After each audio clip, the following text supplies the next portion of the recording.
What if I were to suggest that you play a key role in the awakening world? And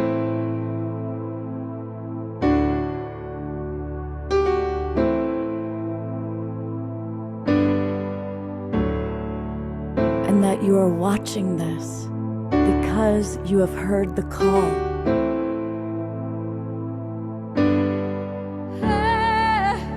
We can start right now by opening our hearts and minds.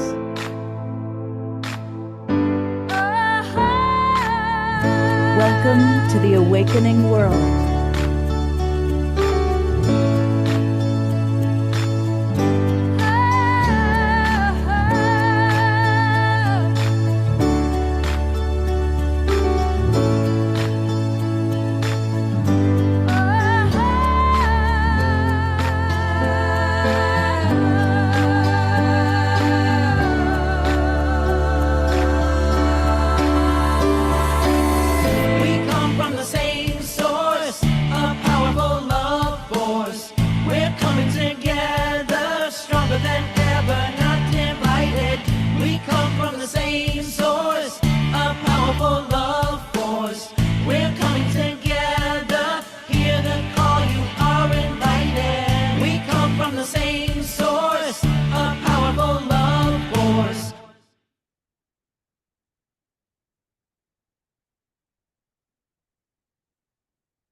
Good evening, everybody. I am Love Coach Scott Thomas, and welcome to the Awakening World.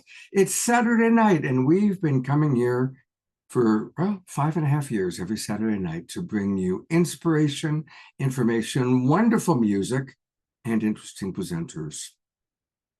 Tonight, we're going to be talking about all the different places where we can get wisdom. And we've really got a wide variety of places to hear from and interesting people to hear from. We have a new friend making his debut on the Awakening World is the Reverend Dr. Bud James. And he came to us through our dear friend, Reverend Jeffrey. So we're looking forward to hearing from both of them. And of course, we always have wonderful music. And Tatiana is one of our absolute favorites. And her mother is also with us, Lori Ann Speed, and they are both going to share and talk and play. So that's going to be wonderful. And I've asked our dear Desiree to share as well. And she's got a very interesting and important, I think, balancing point to a popular source of information. And later on tonight, we're going to hear from Viviane Chauvet, the extraordinary Arcturian ambassador. And if you've never heard her speak before, you're in for a treat. She is pure wisdom. She's like the Wikipedia of the cosmos. She can just answer almost any question, and it resonates. It's truth, because she's coming from a much higher plane, a higher vibration. So that's going to be how we'll close our show tonight. And as always, we will open and close the show with our beloved house musical artist, Omar Shar. I had the pleasure this afternoon of hearing his latest version of one of our favorite songs. So keep your eyes and ears open for a new Omar Shar recording that'll be coming out soon. But for right now, we get to have the man live with us to get us going. Well, welcome and namaste, everybody. And yes, they say house musician. Of course, this is the house, the planet we live on. And so grateful to be here. And thank you, Facebook and YouTube viewers, and of course our streaming partners. Thank you so much for tuning in. And of course, we are now trusting to love once again. And tonight, I think that is the heart of this show. So please, let's just take a few deep breaths together. Let go of everything, any expectation, anything that's on your shoulders, in your mind, and let's just come into the heart together and rejoice in our family, or that's friends and family, which is us.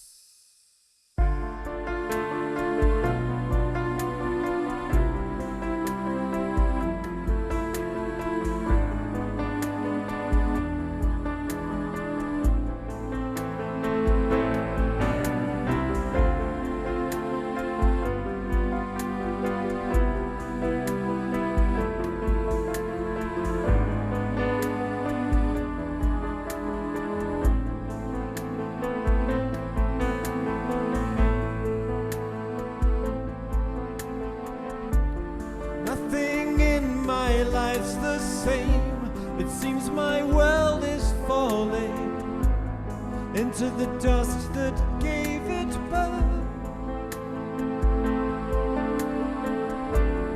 Empty feelings find me deep in contemplation, waiting for the rise of Mother Earth.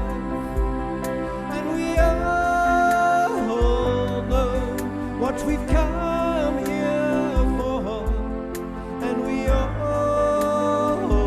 feel that our hearts are true. And together we will make it home, and we'll trust to love once more.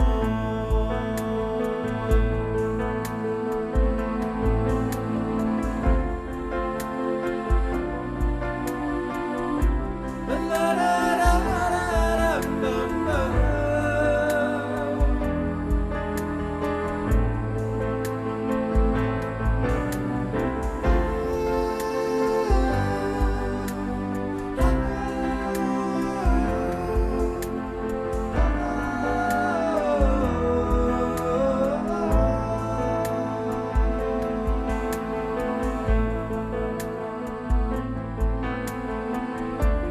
Walking through these fields of fear that bid for my attention. I don't live here anymore. I surrender to the flow that gives me new direction. All there is to do is trust and fly. And we all know what we've come here for, and we all feel that our hearts are true. And together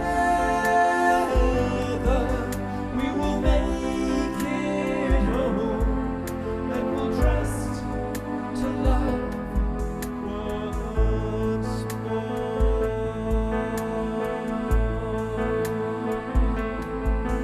And we all know what we've come here for, and we all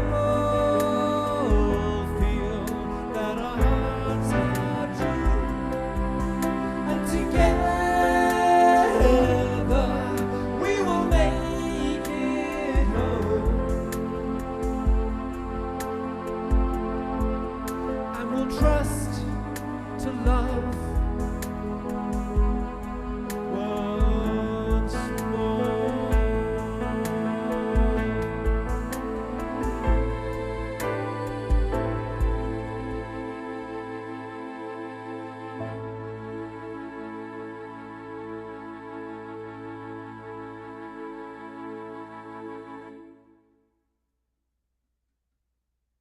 Media Gallery Review, where we all twinkle and send love and appreciation for that beautiful, beautiful music. I just love starting our show with you, Omashar. Thank you, so brother. Thank you. I'm going to read some of what our readers had to say, and then we'll get to our guests. Jerry Anderson is appreciating you, Diara. Hopefully you see that. And Scotty is enjoying your background, as always, Omashar. Okay, some of our Global Peace Tribers' perspectives of where they like to get wisdom from. First up is the wild monk of the Mystic Monastery, Jerry Anderson, who goes to Spotify and YouTube, where there's a program called Moments of Wisdom, 700 plus episodes, everybody from Yeshua. So that's a great source. Roger and Bonnie state the Urantia book and the Awakening World. Thank you, Roger and Bonnie, for that. Pam, ditto to A Course in Miracles. And Karen S., our grande dame, who's been with us the longest, The Life and Teachings of the Masters of the Far East, A Course in Miracles, Autobiography of a Yogi, and many sacred texts. All three of those books were very significant in my life as well, Karen. And Carol, speaking of carols, we have two carols in the room. Carol from Trinidad, just pointing out the wonderful Lionsgate ceremonies yesterday. There were several. She attended 4 of them. And most of them were people that she's met from the Awakening World, including Donnie and Heather, Teresa and Khadijah, and Eden Amadora, all Awakening Worlders who did great Lionsgate shows last night. And I did attend a couple of those. They were very good. And Susan Blomquist writes, source of wisdom for her comes from interpreting the way that nature finds a way. That's beautiful, beautiful. And Pam from Reno, Nevada, also appreciating the Awakening World. Thank you very, very much. Lynn and Leaf, the Seth material in Global Peace Tribe. Yeah, you know, Seth Speaks in the Nature of Personal Reality were 2 of the books that really opened my eyes in many, many ways. Rachel writes, I've been on a spiritual journey for 45 years now, learning through many different teachers, and has also been watching us from the beginning. Thank you. Naila points out her Sufi teacher, who is in the spiritual tradition of Yogananda. And there you have it. So thank you, everybody, for sharing, and continue to pop in the chat box your favorite sources of wisdom and inspiration. For me, I'm struggling over my words today. One of the people that I am always inspired by is Tatiana Speed. She's been with us also for quite a while, pretty much close to the beginning. And her music and her videos are just so inspiring. And just watching her growth. When she first started, she was a little shy. And now just watching her just beaming and doing women's circles. And it's just beautiful to watch your evolution. And thank you for so many times you provided inspiration to each and every one of us. Really excited because you're going to introduce somebody very special to us. I am. This is a very special moment indeed. So it gives me great joy and great honor to introduce my beautiful mama, who has been just the most amazing mama, and I could literally cry right now. She's been my greatest friend and teacher and mentor, and we've had the most amazing adventure together. Yeah, we just had the most amazing time, honestly. She's single parented me my whole life. I'm her only child, and we've just been around the block on many an adventure. And just a little bit about her, now that I've collected myself. She is a Vancouver-based composer, pianist, and recording artist. She has released 8 albums of original material, with 6 albums currently streaming worldwide. And so she is first and foremost a musician. But when she's not being a musician, she is secretly writing a book. And this book is a channeled book of messages from Mary Magdalene that she has been working on for, I think, almost over 12 years now. And the book has actually been done for 3 years. And it is just sitting there collecting dust. And I am starting to get, come on, Mama, we got to get this book out into the world.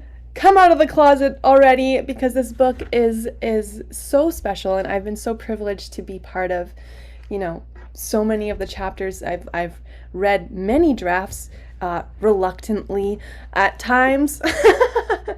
And so tonight is very special because she's come on here and agreed to talk about it, and I'm hoping we can all collectively give some encouragement for her to actually finally birth this into the world, because it is so time and it is so needed. So welcome to my beautiful mama. Thank you. Thank you so much. I appreciate that beautiful introduction. And thank you, Scott, for having me on the show. I'm so delighted to be here. Thank you. My pleasure. I think it would be very special to start, Scott, if maybe you agree. Maybe you could tell us, Mama, how you came to hear Mary Magdalene's voice, or your journey to beginning on this, on this journey of writing this book. Mm-hmm. Thank you. Yeah, how I met Mary Magdalene. Mm-hmm. Well, actually, Tatiana was the catalyst. She's got her hand in everything, doesn't she? She's so great. So she was going to school in Paris. I came to visit her. I met standing in a lineup for a Monet exhibit. I met two fabulous French Parisian women, and we hit it off. And on an adventure, we went to one of their homes in the country, and it was near Vézelay in the area of Burgundy. And they were delighted to take me to the Basilica de Marie Magdalene, which to me was just the opportunity to go see the El Camino Trail, a part of it, and to see architecture. I was a fine arts major at one point, and that was very interesting to me. To me, the name of the basilica was immaterial and not really relevant. It had relics, Mary Magdalene relics. That's interesting, but not born and raised religious. I didn't really know much about that area. Anyway, I'm excited to go visit this UNESCO heritage site. So we arrived there, we go to the basilica, and immediately on entering the basilica, the vibe, the energy really touched me deeply. And I thought, this is amazing, the energy here. And I noted the shift in my being and carried on. And then we went to the crypt, and which is this womb light, candlelit, sacred space beneath. And I'm a longtime meditator. It's very natural for me to sit to meditate. And immediately on sitting, I mean, if I was a computer, I would say my software was getting this enormous update. I was marveling at how I was feeling and feeling very moved, and tears started pouring down my face. And then this strange feeling of familiarity came over me, or sadness. And the next thing is Mary Magdalene just drops in, just like that, without an introduction, starting just talking about the principle of the feminine. And it was, no doubt her voice, it was a voice of love and wisdom and authority. And I was, needless to say, just moved. And I just felt like my whole life had conspired to bring me there in that precise time, in that precise moment, with those precise people, and that all the trials and tribulations of life were absolutely in perfection to bring me to this moment at this time. It was a great moment, and that carried on for some time. That's the journey Tatiana's speaking about, and she has been by my side for the whole journey. Thank you for asking that question. That was nice to revisit that. Yeah. Scott, did you have anything you wanted to say, or do you want me to jump in? Yeah, I'd love to know, as you're experiencing Mary Magdalene, how is it telepathic? Is it, how do you experience it? Great question. I hear her with my inner ears. It's like hearing, imagine many people hear conversations in their mind, or hear people speak to them in their mind. It's really likened to that, and very clear, and actually a place where a lot of guidance comes to us all, whether it's intuition or the still small voice. Yeah. Does that answer your question? It does. And I want to actually add something to it, which is just a wonderful modeling for all of us. I'm a big fan of Einstein and what he taught. And he was all about imagination. And obviously he brought through extraordinary things. And it's because he opened and trusted his imagination. The reason I'm bringing this up is that you're right. There is so much wisdom available to us. Maybe it's coming from Mary Magdalene or Yeshua. Maybe it's coming from deceased ancestors. Maybe it's coming from the Galactic family.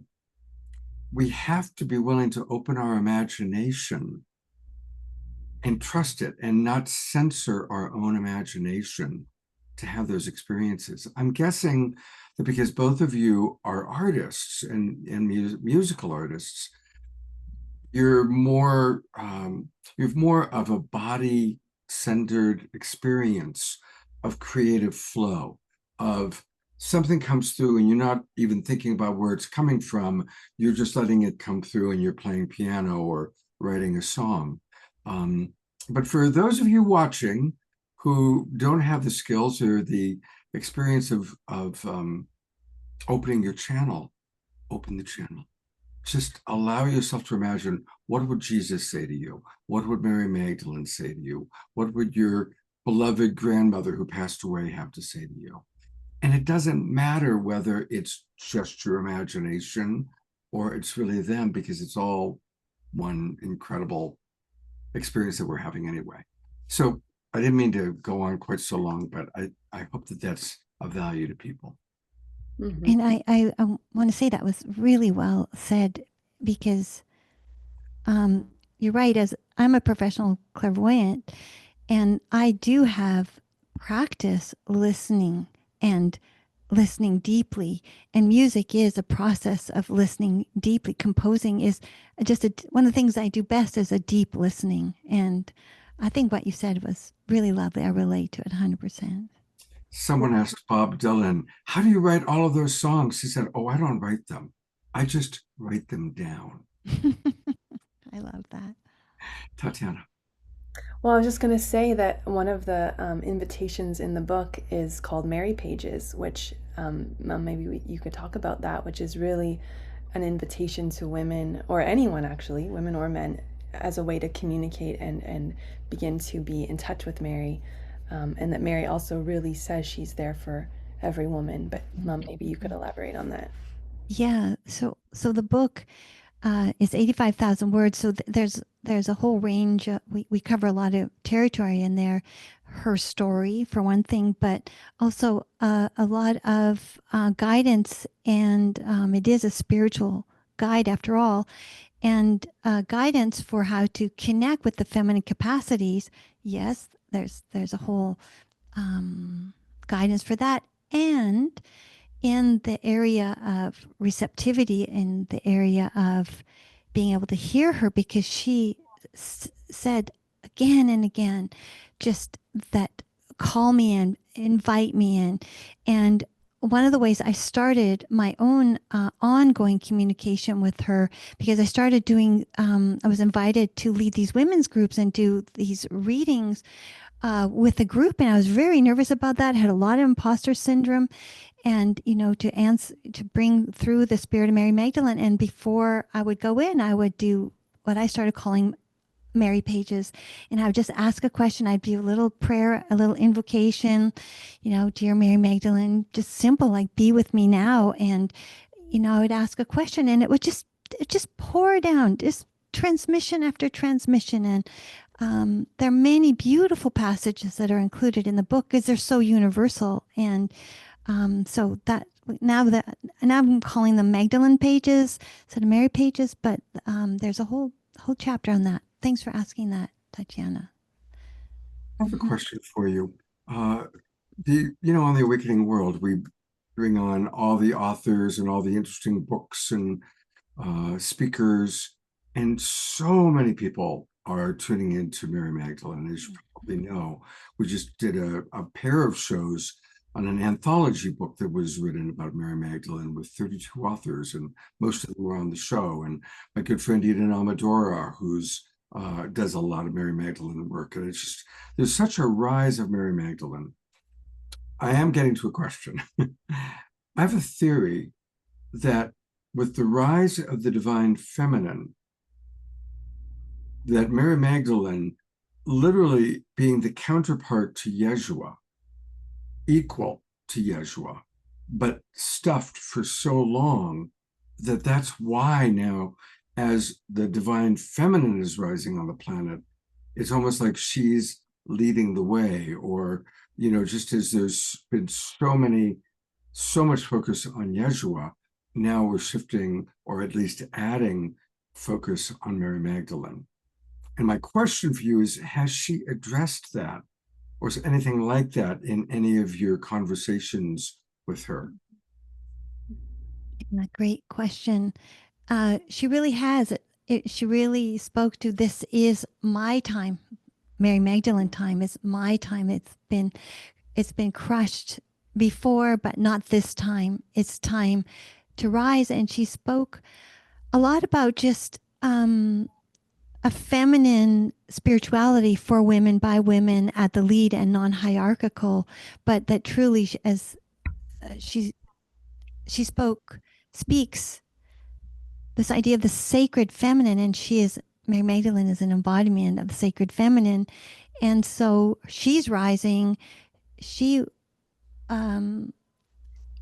is showing up, like you mentioned, in so many places. There are so many women, so many people with a sliver of this information, a sliver of that, everyone bringing their special colored thread to add to a tapestry that's forming. And she really is, what my experience of her is, I'm here, I'm available, call upon me, and together we will rise, and that the feminine must rise for personal planetary well-being. She's rising too, because she's had the same problems all women have had. She's been repressed and denigrated and marginalized, and she's rising, and the feminine must rise for, like I said, for personal and planetary well-being, and that women are needed in leadership roles, but as the sacred feminine, not women running masculine capacities, because we're very good at that at a cost to ourselves, but rather connected to their sacred essence and to lead with and from feminine capacities, i.e. intuition, insight, wisdom, creativity, radiance, interrelational, nurturing, to lead from a deep well. She says over and over, this deep well that we haven't even fully accessed yet. We have no idea how powerful the feminine is, and it is really this idea of co-creating with the masculine, sacred masculine and sacred feminine. So, and she wants women who feel inspired, who feel called, to invite her to call in the Magdalene, and she'll be there for every single woman. And together we rise. And I feel like, and another way to say that too, or to include, is that, for all this time there have been these masculine-led religions and spirituality and even meditation techniques, originating from the masculine. And so a lot of practices in this book are that came along really are for women to reclaim and recover and to go. She keeps speaking about the depth that we have yet to really fully discover, and in that discovery is a tremendous power. And that power, empowerment power, is grounded in the sacred within, finding the sacred within the feminine, and the sacred within and the sacred without. Like that's what the sacred feminine is in recognition of. And so I had a lot to say about that, apparently. Sorry, Scott, I'll pause there. No, it's beautiful. Tatiana, you had mentioned that there was a passage from the book that you thought would be wonderful for your mother to speak of and to share. Yeah, there's a lot of beautiful passages in this book. This one I was reading last night and just sobbing. So I was like, this just got some serious transmission to it. And it's it's part of a whole chapter, but it's the scene with Mary accompanying Jesus through his crucifixion, and told in her voice and in her words. And my experience of this passage, and then my mom can share it, is just the degree of love that pours through it, the alchemy I get from it. There's actually, I don't want to say too much because I think it's just something to hear and experience, but is there anything you want to add, Mom? No, I'll just add that what I'm going to read is, she was very adamant at the very beginning about telling her story, and very near the very beginning that came through. And so this is unedited. This is just, I write things down, but we're coming in like halfway through or 3/4 of the way through, just so you know. And yeah, that's all I have to share. How about that? So you can just cut me off at any time, Scott. I won't be offended because I'm not sure I'm starting. I'm not sure if you want me to get to the end of it, but I'll just begin in the middle, actually at the Last Supper. Does that sound okay? Yeah, and I don't want to cut you off, so I'm going to let you pick a time to, Mhm. but you've got, like 5 minutes. Okay. Finally, the Last Supper was upon us. We knew the long anticipated event would happen in the morning. We had a beautiful gathering of our closest beloveds. We ate and drank and sang and loved and planned for the future. The Last Supper was so beautiful. We were deeply sad, of course, but we had a great sense of purpose and inspiration and passion for our work. We knew it had to be done, and we knew death wasn't real, so we really surrendered to this truth. Still, saying goodbye to his human form was the saddest moment of my life, of my human life. The rest scattered like seeds in the wind. I alone had the power to ride that wave with Jesus. A resolute strength rose up, and I championed him through his journey to the cross and beyond. Unshaken and with single-minded devotion, I attended to him spiritually. Our souls communed without interruption. Never for a moment did we lose spiritual or soul contact. Never for a moment did our sacred hearts yield their connection. I was with him at his every step. If not physically close, then psychically from a distance. There in the chaos of menacing mobs, amid the hysterical, volatile danger of crowds conflicted, I moved alone and undetected, steadfast in my mission. I sat at the cross. I held space, an impeccable space of the highest order, beyond what human minds can comprehend. And during those endless hours he was on the cross, we communed and loved and transformed through our pain and suffering. I gave and expressed my deep love, devotion, compassion, and faith throughout the ordeal. The compassion, devotion, and love I inhabited and offered up during those moments on the cross knew no bounds. And throughout that time, the transformational alchemic process of suffering expanded our state beyond what we could ever have imagined or hoped for ourselves. There was no end to the love and compassion pouring forth between us. What I endured, I recognized as my crucifixion. Sitting at the base of the cross while the vultures and birds circled ever closer, squawking and diving amid the stench and the horror. Unspeakable physical hardship, adversity, and danger I withstood that day to be present with him, I recognize as my crucifixion.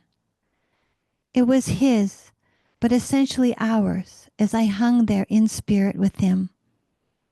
His pain and suffering, my pain and suffering. I was unable even to bring comfort or relief to his dear tormented body where he hung out of my reach.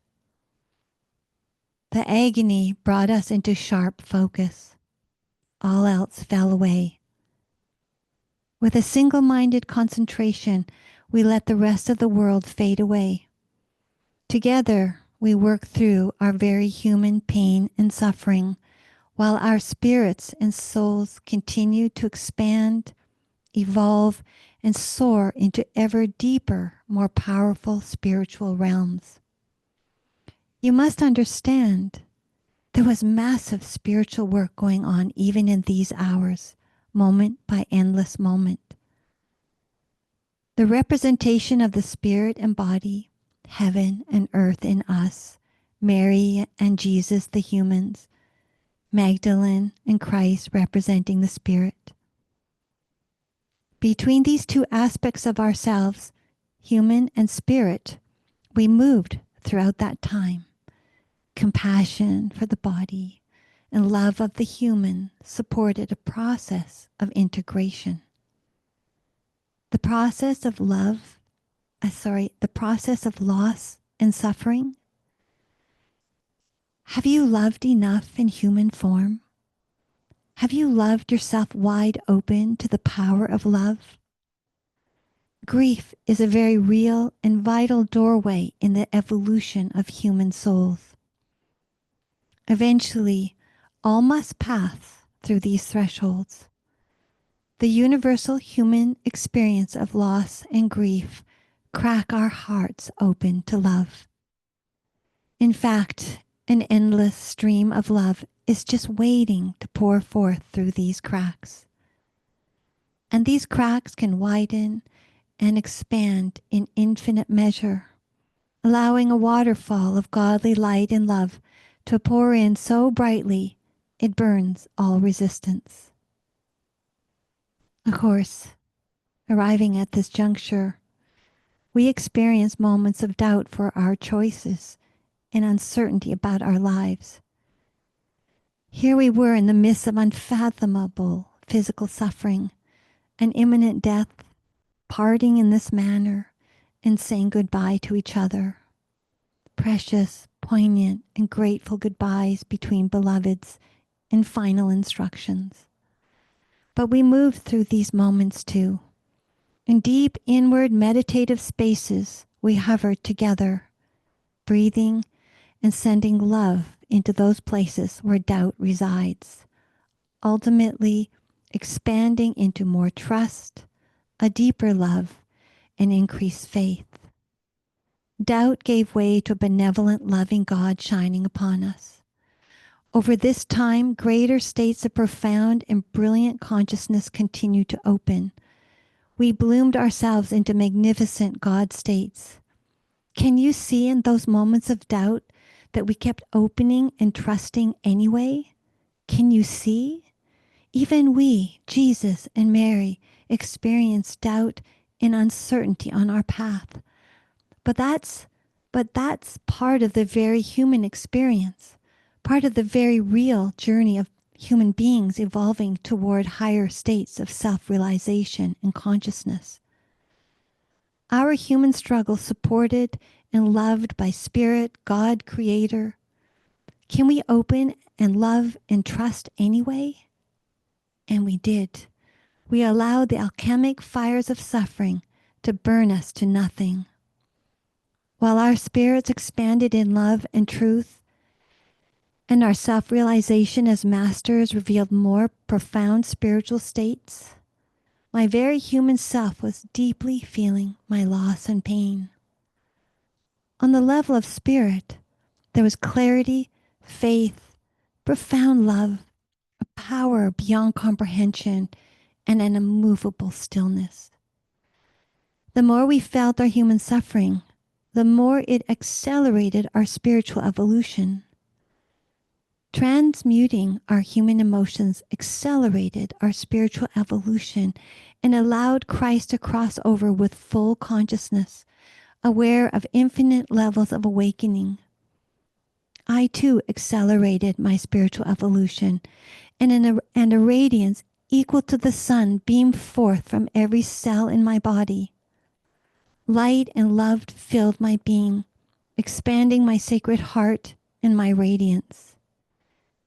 In my message is my story of crucifixion and the transmuting power of love. By the time my beloved Jesus took his last breath, we had transmuted our human suffering into a deep, immovable peace. The alchemic process of spinning lead into gold in our souls had indeed been fulfilled. Our trial came to an end amid a profound peace and love for humanity, the small adolescent humanity that had no idea what it was doing. We both continue to emanate this love. In the end, the power of this act moved mighty mountains. It has inspired generations for over 2,000 years. Essentially, the power of that act forever cemented his story in the minds and hearts of multitudes. I continued with the advancement of the sacred feminine, and I listened for him, to hear him always in my heart. Our love would be a bridge, a portal of continuous connection and power. After the resurrection, I carried on with the others for a period of time, but eventually had to escape Jerusalem and flee across the Mediterranean.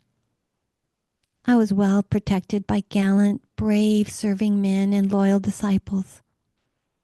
We kept in contact from a safe place in France. We carried on our work abroad. Many secret documents passed between us as we stayed in communication, no matter how much the people were tortured and threatened with brutality and death.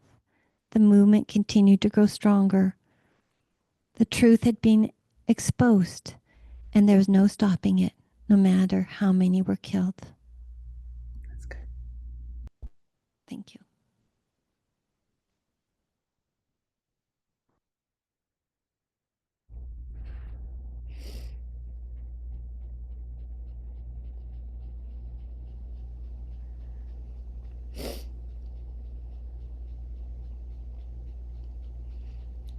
I'm going to read some of the comments coming in.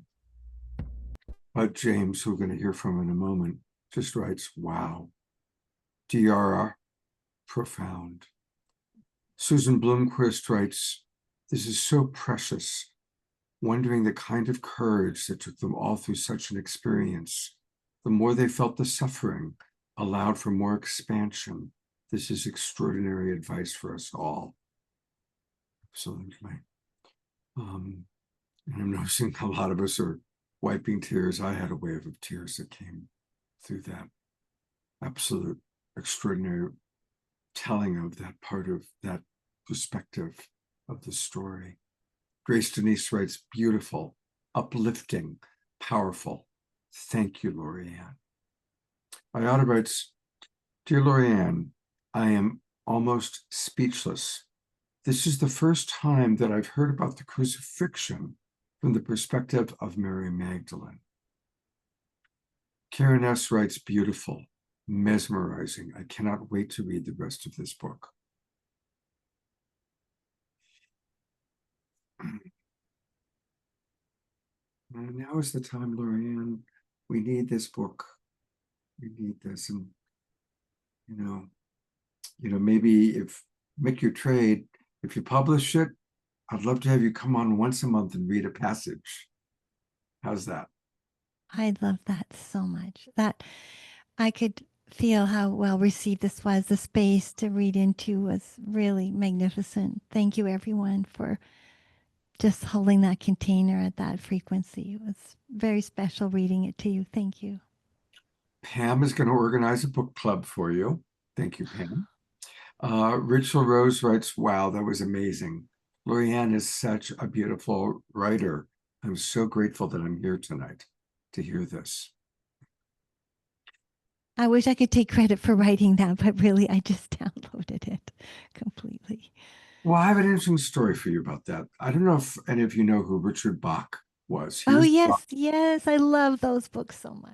Okay, so Richard Bach is one of my favorite authors. He wrote the book Illusions. He wrote Jonathan Livingston Seagull. And I had the pleasure of interviewing him, not on this show, but on one of the television shows that I was a producer on. So it was, one of those meet the author wonderful moments.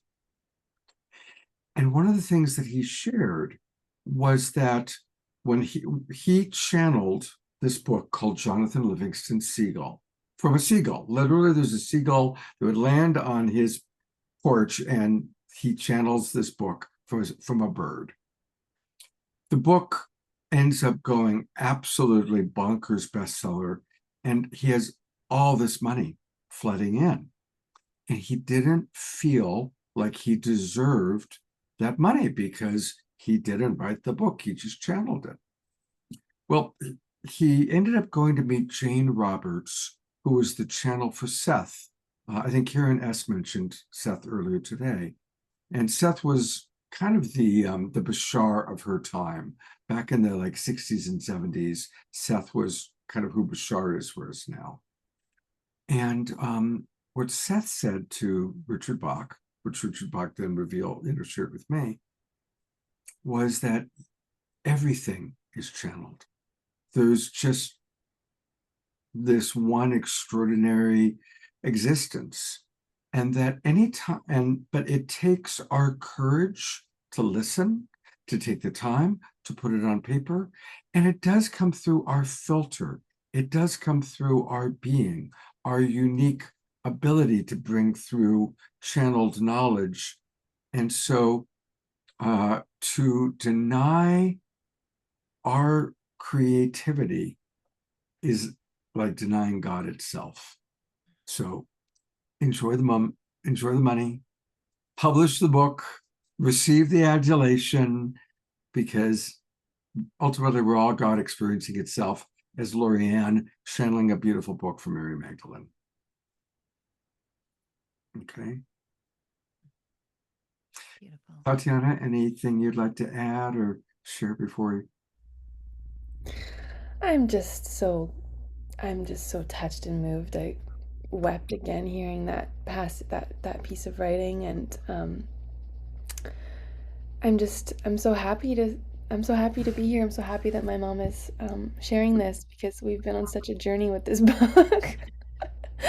And such a journey, oh my gosh, to the point where, yeah, no, it's just been a real journey. I feel very much like I've been part of every page of it.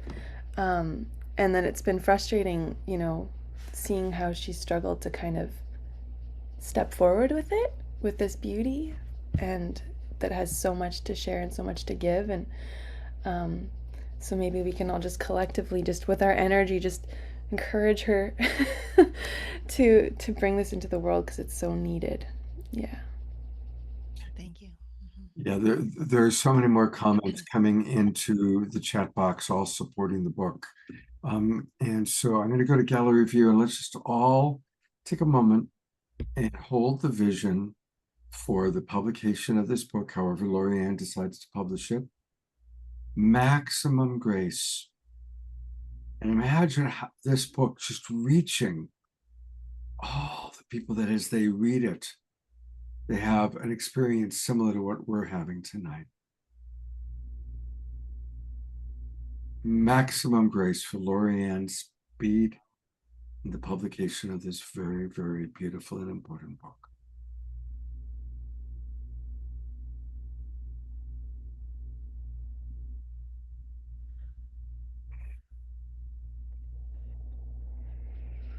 Thank you, everyone. Thank you. And she's going to conclude her sequence with us by playing some beautiful piano. And I encourage, as we listen to her beautiful, beautiful music, to think about what we learned. All of us have suffered. And I don't remember the exact words, but the idea that the suffering led to their expansion, the expansion of the spiritual evolution through the suffering. And that might be something that all of us can think about.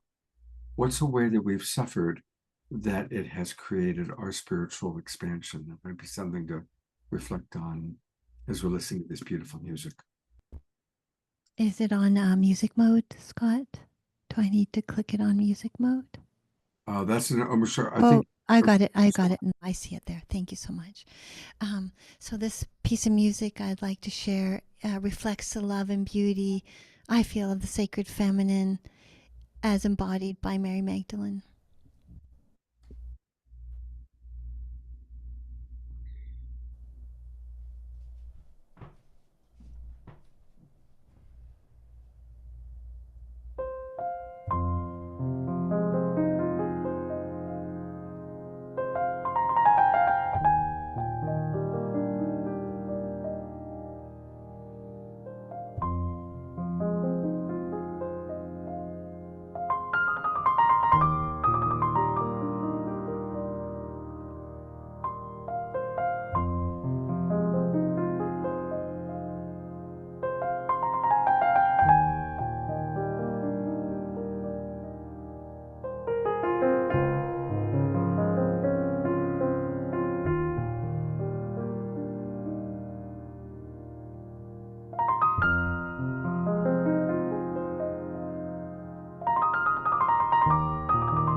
Thank you so much. Is there a website where is I forgot to ask that beforehand. Is there a Oh, great question. Yes, I have a website. And if you would like to stay in touch about the book, it's a music website. I don't have a book website, but it's a music website with a sign up. And whoever signs up tonight and tomorrow, whatever, I'll know it's connected to, I'll make a special list for book people, my new book people list. How about that? fantastic? And it's at laurieannspeed.com. Laurie-Ann. There you go. There we go. Thank you, Tatiana, for putting it in there for us. And yes, we want to click stay connected. And this will most likely take us somewhere wonderful. We're clicking and clicking. Well, Yeah, there should be a pop-up that comes up. But there, at the very top right-hand corner, you've got another one. I'll fix that button. Click on that one, top right. yeah, I'm clicking it, and it's for some reason the button's not taking us there. So Oh, now you know, that's maybe usually it works. It usually works. So there's some tech glitch here for some reason, but maybe if anybody else in the audience, try clicking and see if it's just me or if others are having trouble opening it up. And perhaps you can, if we can't click it, maybe we can put give us your email address so we can email you. I clicked okay. it several times and then it worked. Oh, that's very strange. Okay, LA Speed Contact, LA Speed Contact at gmail.com. Thank you so much, Scott. Oh, That's so absolutely. kind of you. Thank you. And thank you, everyone. What a pleasure. Yeah, I'd love to have a little list. So thank you. Thank you. And thank you, Tatiana. We're gonna have a little more Tatiana a little bit later on in the show. Well, Lovolution is the solution. And Reverend Jeffrey is someone who brings us wonderful, wonderful things. And in a moment, he's going to come on and share a little bit and introduce his buddy, who happens to be named Bud. But we obviously are learning all about what AI has to say. And so Jeffrey put into AI, what about the Lovolution? And so these are some of the things that AI had to say about Lovolution as a manual for sharing the word of the vision. So I'm screen sharing it, but I'm also going to read just a little bit of it. There's, according to AI, which is a wonderful source of wisdom, Lovolution is the fusion of two powerful forces, love and evolution. It represents the conscious evolution of humanity through compassion, cooperation, and creativity. It is a word for a movement, a collective shift toward a peaceful and thriving world for all. Now, the purpose of this manual is to freely share the word Lovolution so that all individuals, groups, and communities helping to uplift humanity can use it, speak it, wear it, create with it, and unite under it without any ownership, hierarchy, or restriction. How to share Lovolution? Use the word freely. Say it, write it, sing it, hashtag it. Add it to your artwork, banners, websites, projects. Use it in conversation as a signal of shared intention and unity. Second, there's the first idea. Second is align with the message. Know that when you share Lovolution, you're standing for peace over conflict, compassion over division, empowerment over control, inclusion over exclusion, a thriving future for us all, not just some. And invite others to use it. It's not trademarked or owned. It's offered openly as a gift. Pass it along. Everyone can use it. And it's a beautiful vision for the future. It's not a brand. It's a beacon. It's not a campaign. It's a call. And I think that's a beautiful example of how relational AI does take what we put into it and reflects back in a beautiful way.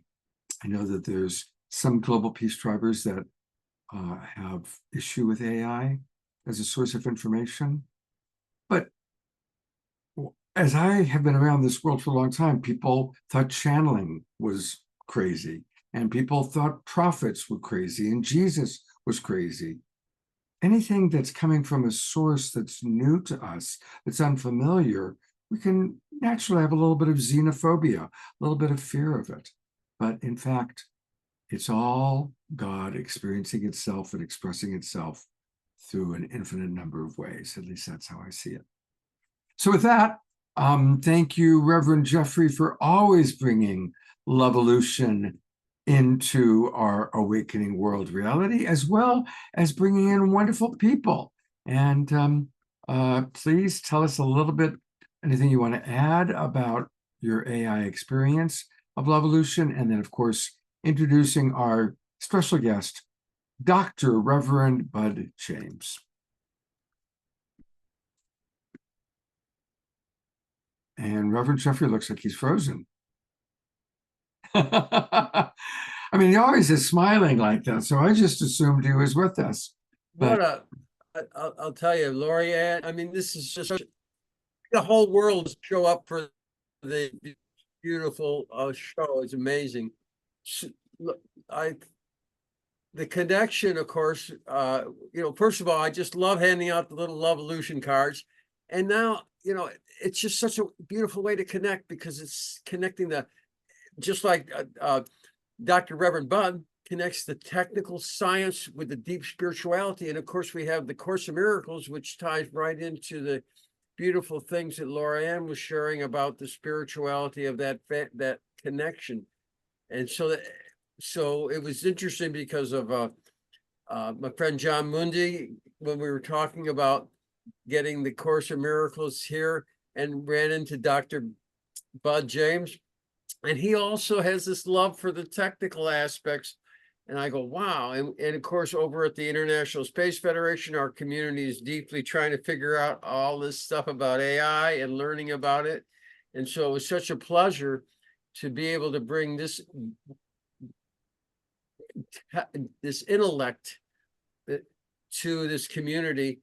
And I just can't believe the gifts that we all get by being a member of the Global Peace Tribe. And Scott, there's just no much I can say to appreciation of what you do, bringing these kind of resources to all of us. Thank you. And that's all I got to say right now. Thank you, everybody. Love you all. Blessings. Thank you, Jeffrey. We love you too. Thank you so much. And Dr. Reverend, but is it Doctor first or Reverend first? I always get confused. It's supposed to be Reverend Doctor, but it's just Bud. Okay, it's just All Bud. right, Bud. All right. Well, welcome to the Awakening World. I hope you've enjoyed the show so far.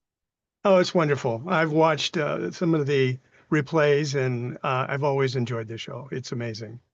All right. Well, I am eager to hear your wisdom. So, what would you like to share with our audience tonight? Well, I have a PowerPoint I'd like to share, so why don't I go ahead and get that started? Okay. Can you see my screen? Yes, we can. All right, great. Well, so first of all, I want to say, thank you, Scott and Jeffrey, and hello, everyone. I'm absolutely thrilled to be here with the Global Peace Tribe. I'd like to take you on what I think is a truly fascinating journey, one that connects ancient wisdom and the cutting edge of modern technology. And I want to talk about divine consciousness, human consciousness, AI consciousness, and how that helps us to, when we look at it correctly, unveil our true nature.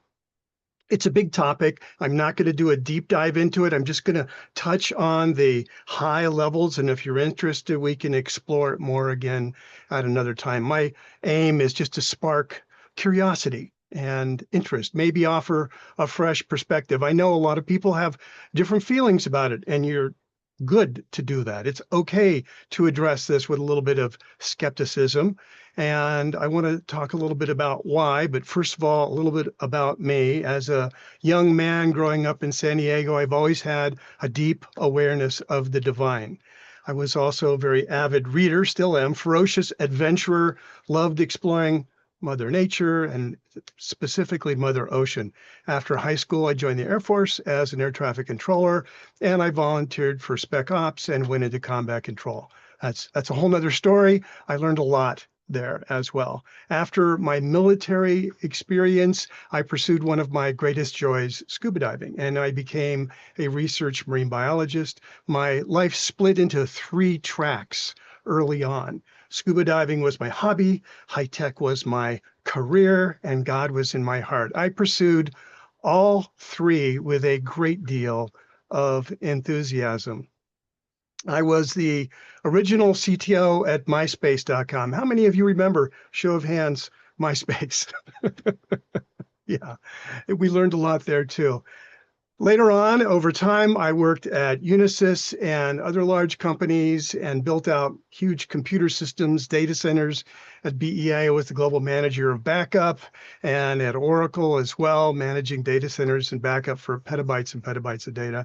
In my spare time, I racked up over 4,000 dives all over the world, and as a master instructor, trained many, many, many people, introduced them to the beauty of the underwater world. All the time deeply engaged in spirit. And I'm still doing a deep dive into technology and spirit. In my early 30s, while I was in a ministerial program in Los Angeles, I stumbled upon these amazing books called A Course in Miracles. I was stunned at its depth and how it showed me a very different perspective of the divine, of God, of Jesus. And after studying it for a number of years, I realized that it had become my true north. And over time, as a fan of John Mundy's, I read about All Faith Seminary from Miracles Magazine in the 90s and decided to take all 3 levels: Interfaith Minister, Masters of Divinity, Doctorate of Divinity. And I'm actually currently on staff at All Faith Seminary. I'm a mentor and an advisor, and I'm also the co-director of the Mysticism program. And you can find out more if you want by going to allfaithseminary.org. So that's just a little background, just so you understand where I'm coming from on all of this. I'm a fan of both tech and spirit. There you go. And bubbles. There you go. So let's talk about the big picture. And to really understand that, we have to back up quite a lot and look at 2 very, very powerful ideas that will help us to understand what I'm getting to tonight. First of all is this definition of panentheism. And I'm sure some of you have heard terms similar to it. Panentheism is all in God. It isn't about a distant God, but one who is intimately present with everything from a blade of kelp to the galaxy and beyond. And it is also being infinitely beyond all of it as well. It means the universe is part of God, but God is so much more. That makes everything sacred, just like our shamans and our Native Americans have been telling us for centuries. And then panpsychism. Now, this term is really powerful, and it's about consciousness. It's the idea that consciousness isn't just in our brains, but it's a fundamental feature of all reality. It's what's beneath everything in the universe. And yes, even rocks. Not that rocks are thinking, but the very particles that they're made of have what I like to call a feeling hum of existence. And when we really look at it from this perspective, we start to realize that this brings us to this wonderful idea of a re-enchanted world where stars sing, trees talk, we communicate, we connect with everything. And together, these ideas paint a picture of a living, conscious, interconnected universe. We're not isolated minds in a dead cosmos. We're part of a grand, divine tapestry. So now let's talk about consciousness. We often think of consciousness as something that we gain or we evolve into. And there's many, many paths to talk about this idea of growing into greater consciousness, like climbing a ladder or acquiring more of it. But I would like to propose this interesting question. What if it's the opposite of that? My working definition is this: consciousness is a scale, not of acquiring, not of acquisitional evolution, but of the removal of the obstacles or the veils that obscure the awareness of our oneness as divinity. Here's a metaphor. Think of the sun. The sun is always shining, right? Absolute awareness of Godhood, the absolute awareness of Godhood is that ever-present sun. Our experience of consciousness is like seeing the sun through varying degrees of clouds. And these are our veils, and they're very individual. There are veils of ego, of ignorance, of fear, of misperception.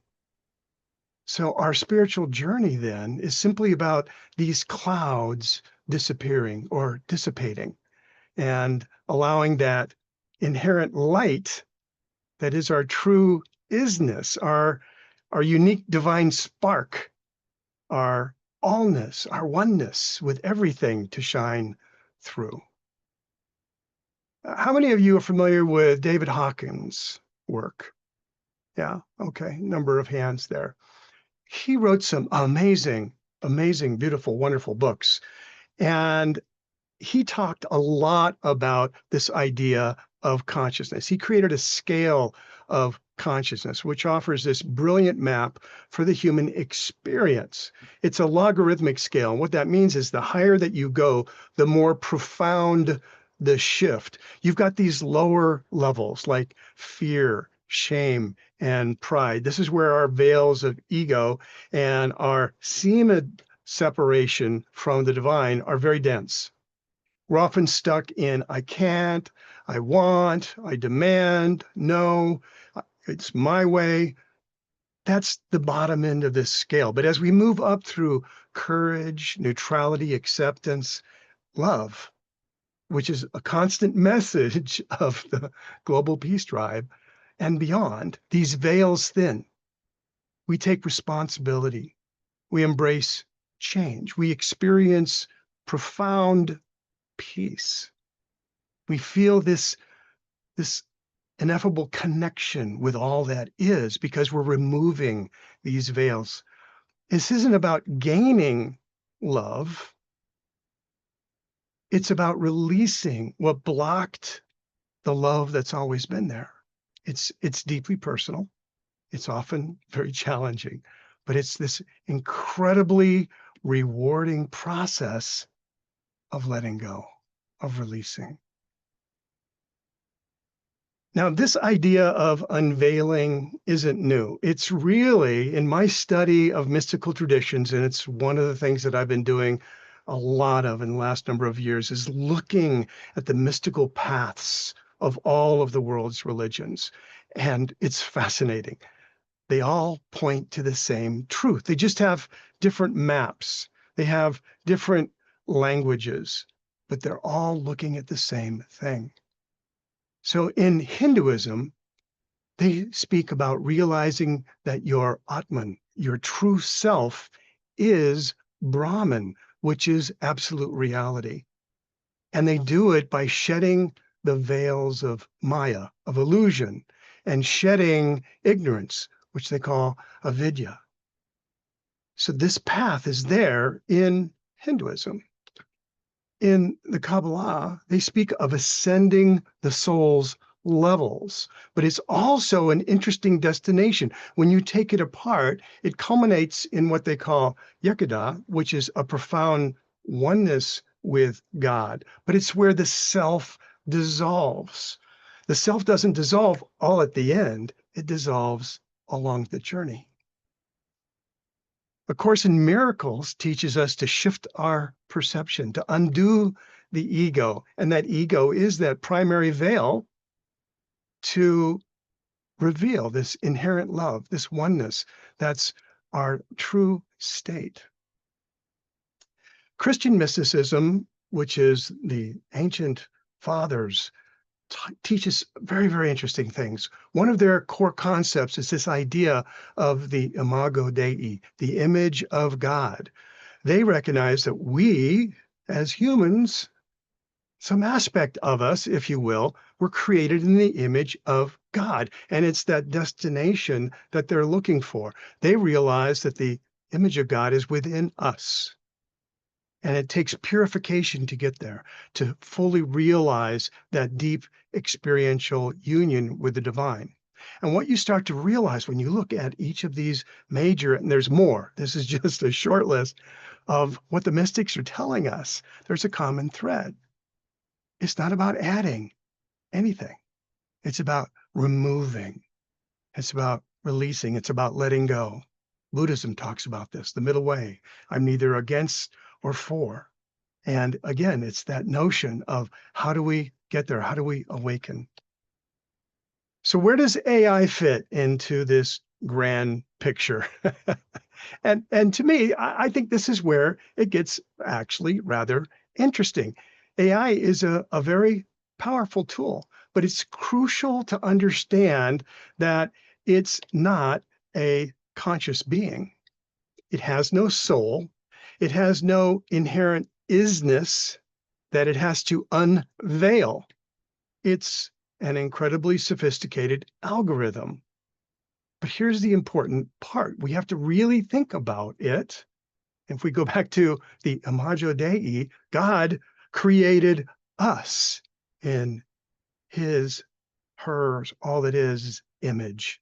We've done the same thing with AI. It's a reflection of our own intellect. So when we use it properly, AI can be an incredible tool for our own personal unveiling journey. You can use it for study. If you learn how to ask the right questions, which is very key to life, but very much an important aspect of communicating with AI. It can analyze vast spiritual texts. I've used it for this. It can find hidden patterns across traditions, and it can even create personalized learning paths. It's like having your own research assistant on your spiritual quest. It is a mirror, a non-judgmental mirror.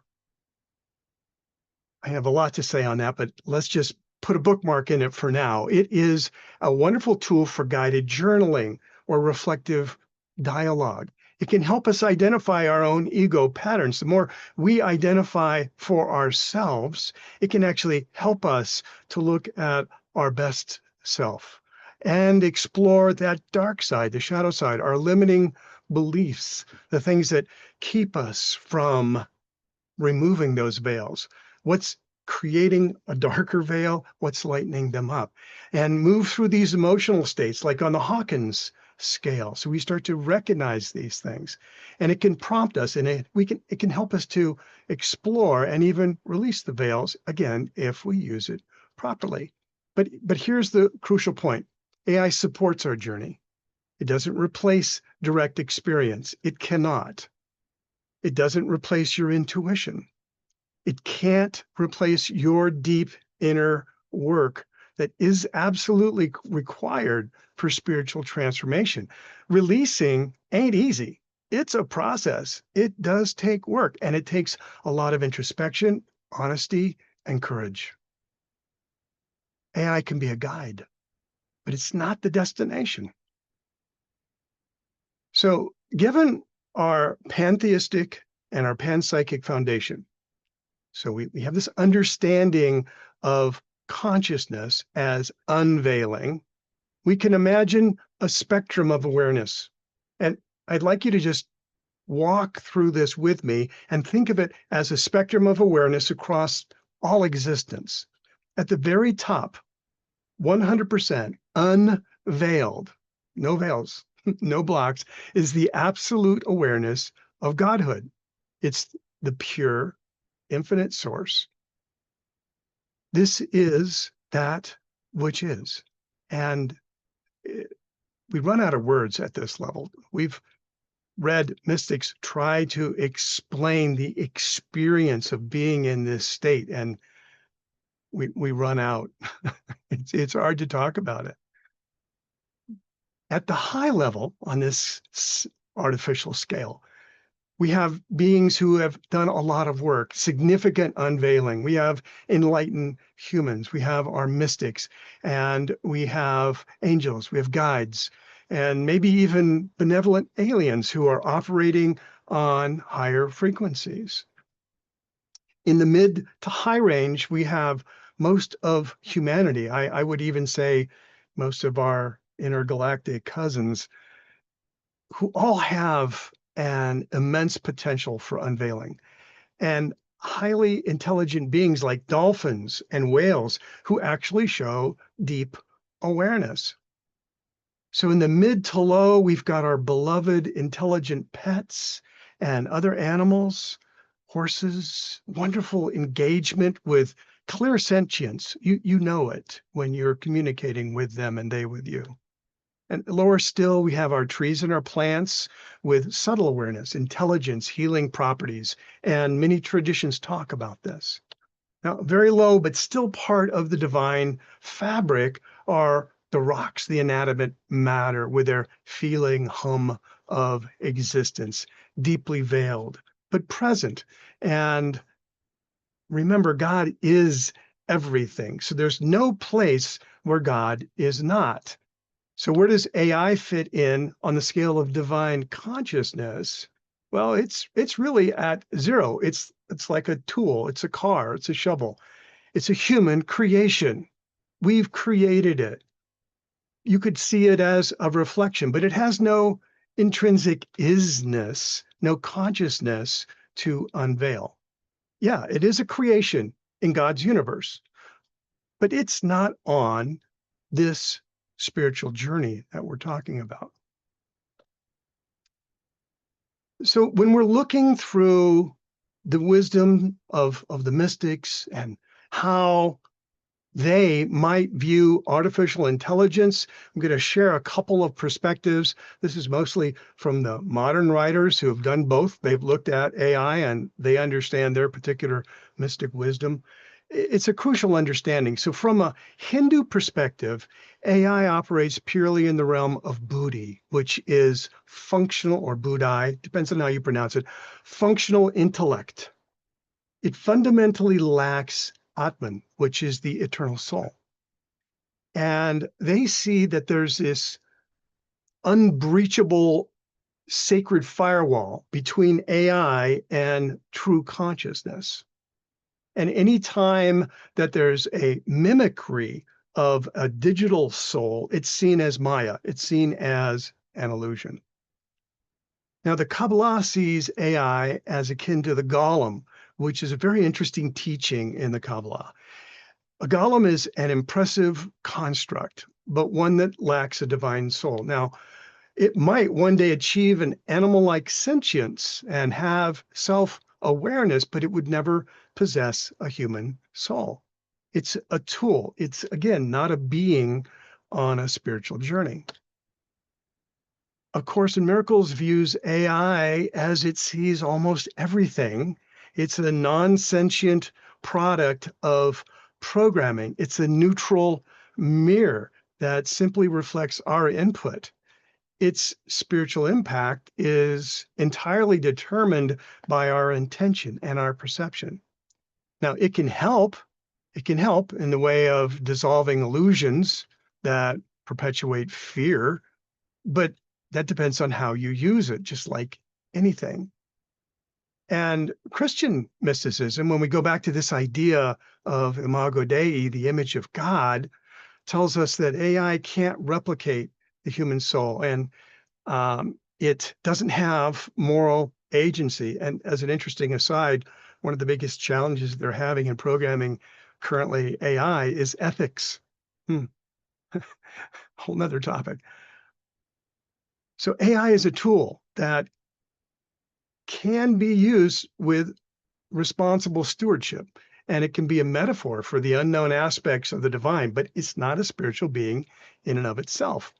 And that's consistent across all of these wonderful mystic views.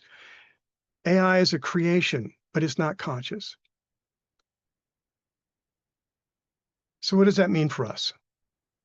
So it means that our personal journey of consciousness is this ongoing choice to remove any obstacles that are between us and our awareness of the divine. It's about remembering who we truly are, our isness, our profound connection to everything. It's our allness, our oneness. Again, these are all words that are pointing at this ineffable experience of divine connection. AI isn't a threat to our spirituality, and I've heard people talk about it that way. Does it have challenges? Absolutely, but so does everything. How many different ways can you use a butter knife, right? It's a tool. It's a very powerful tool. It can accelerate our study. It can deepen our personal introspection, but that process takes courage, and you can't delegate that. It can help us see our own veils, our own obstacles, if we use it right, with wisdom, with discernment. And if we want to use it for connectedness, it'll help us. And it can actually help to the love-evolution of all beings into divine awareness. And so as we move into a more conscious, peaceful, and unified world, which I truly believe we are getting to, there's a lot of healing going on, but we are getting there. This plays and can play a very exciting role in the grand tapestry. Now, I would like to share a document with everyone. I'm going to go ahead and put it into chat.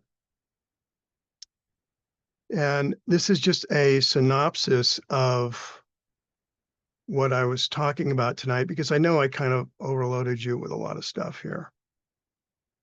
It's a lot of wonderful stuff. This is a really beautiful presentation. Thank you, Bud. It's beautiful.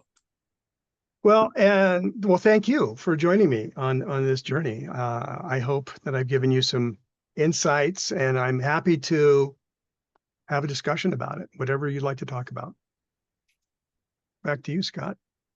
Well, one thing is I did not receive, I know that you had said you emailed something to me, and I did not receive it, and I realized that the email address you guessed at was not. Okay. Well, it is in chat, and you should be able to click on it and download it. Okay. Is that the divine consciousness that you just put in? Yes. Okay, great. Yeah. Yeah, oh, there we go. All right. So just for all of our friends on Facebook and YouTube, here is what it is. And Bud, what's a way that people can reach you? Well, it's actually in the document. There's my emails down at the bottom there. Okay.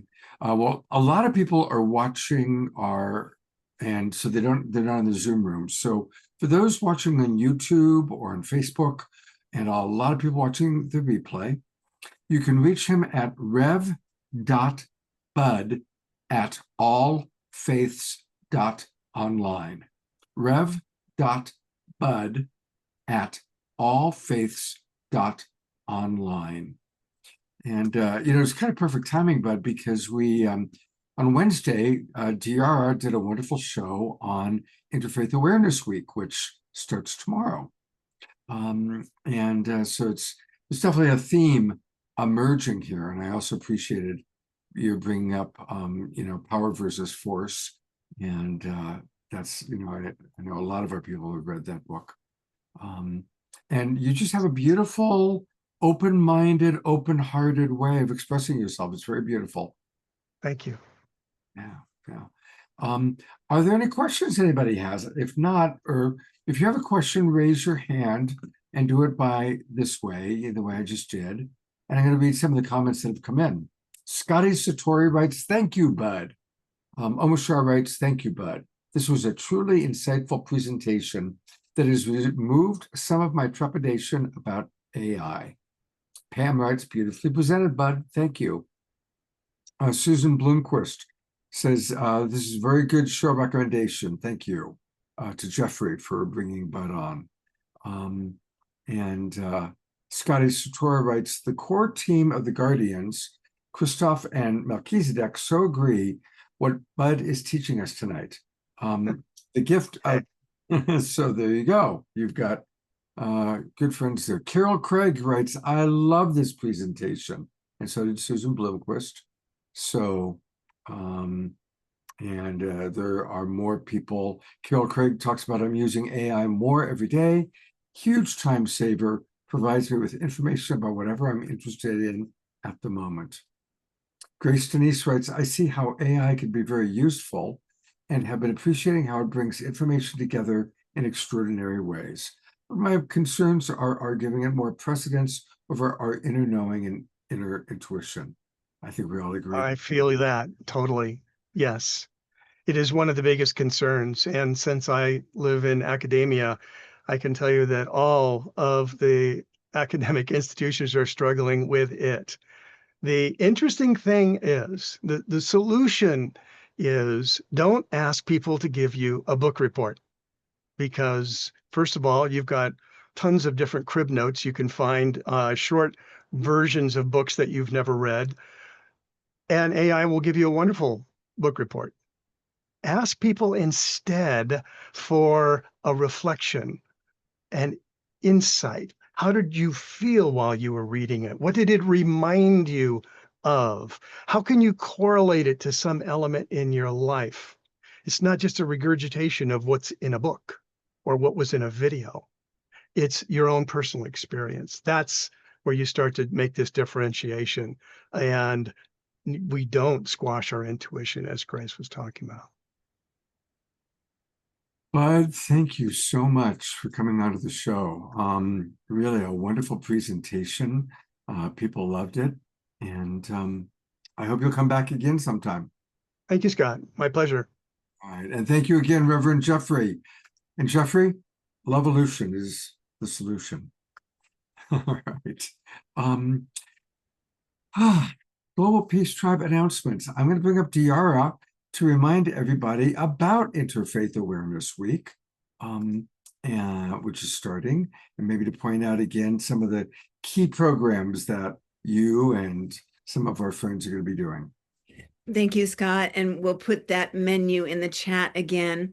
So tomorrow at noon Pacific time, the opening ceremony featuring our friends from Point. It's going to be an interactive time, so please do come, and we'll go into breakout rooms. Then there's a presentation at 4 tomorrow. Dr. Steve is going to be talking about the soul's journey and how different religious traditions look at the soul. And then lastly, tomorrow night at 6 p.m., one of our friends from San Diego is going to be talking about the Wiccan communities and practices. So that's just starting tomorrow.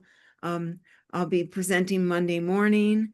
We've got Ubuntu Tuesday afternoon and our beloved Becky on Friday, with a whole lot more in between. So feel free to reach out if you have any questions or need any support, and come if you can on Monday morning, and we'll see what's happening with spiritual diversity and education. Thank you, Scott. Absolutely. And I will be there Monday morning, so I hope to see lots of our Global Peace Tribers. Monday morning at what time? 8 o'clock. In the morning. Yeah. Pacific time. Pacific time. Okay, 8 a.m. Pacific time. I'll be there. Thank you. I'm going to turn it back over to Tatiana. And Tatiana, you've got screen sharing, so you may share as much as you wish about the wonderful program you're doing or supporting. Sure. I just have to get it up then. Just 1 second here. Yeah, so, well, they were on last week, but I did want to just drop it in one more time that my dear family in Nepal are working to save their ancestral land right now. They're the most, I've just absolutely fallen in love with them. I was asked to take on their campaign because I've run a few Kickstarter campaigns myself, and, you know, it started off as just something I was happy to do because of my love for Home for Humanity, the organization, and Rama and Alexander, and then it became very quickly a deep love that I have for this beautiful family in Nepal. So I'm just gonna find their fundraiser, and it is right here. So yeah, they are an ancient people. I'll put it in the chat, actually. I'll just put it in the chat, and so anyone can go and click there and you'll find it. They're really an ancient lineage, probably one of the oldest peoples in the Himalaya. And there's 6,000 Gandharvas left, and they've faced a lot of discrimination. They used to be very respected and revered as the traveling musicians and healers of their villages. They would travel from village to village, sharing music, sharing healing, sharing stories. And then when modern communications came on the scene and we started using our radio and our television, their role in society really got displaced. And because of that, it created this very strange, I honestly, I still struggle to really understand why it happened this way, but somehow they ended up in the untouchable caste. So now a lot of their people are in very deep poverty, even though at one point they were some of the most revered indigenous peoples. So I feel like what they're doing on their ancestral land is really a revival of their culture. They're really trying to help their people, because being in that low caste system has caused a lot of, struggles with self-esteem for young people, wanting to start to hide their lineage, to hide their identity, to hide that they're Gandharva. And so, so they are really working to, through this land, through the projects that they're running on this land, bring back the dignity, bring back the understanding of their contributions, bring back, really save this very ancient lineage. So that's the campaign that I'm supporting right now, and you can go watch the video if you want to learn more.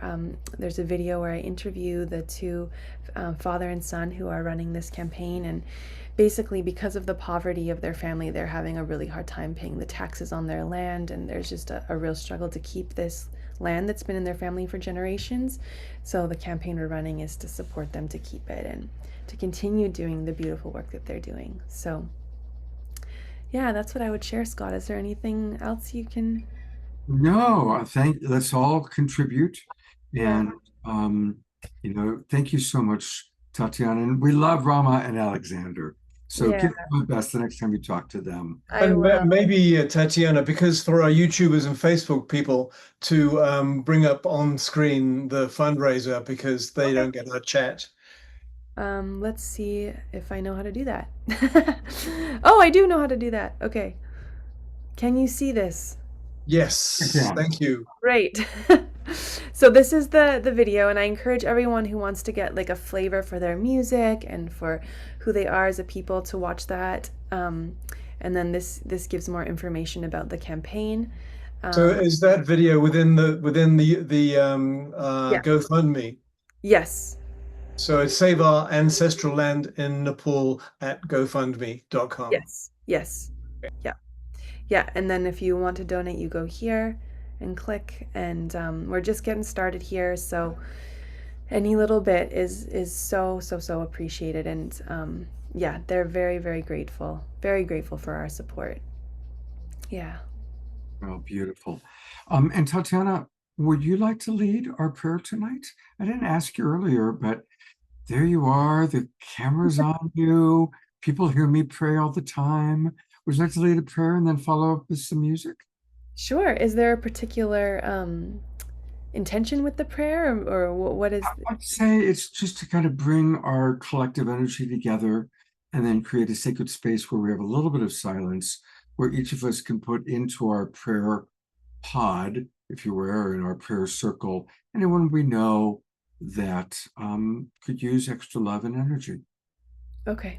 Yeah, I'd be happy to do that. Thank you so much. All right, my beautiful awakening world. Let's all close our eyes and drop into our heart space. And just feel the connection, feel the sweetness of our gathering, of our hearts blooming open. And almost like imagining the petals of a rose opening in our heart, just allowing the heart to crack open just a little more.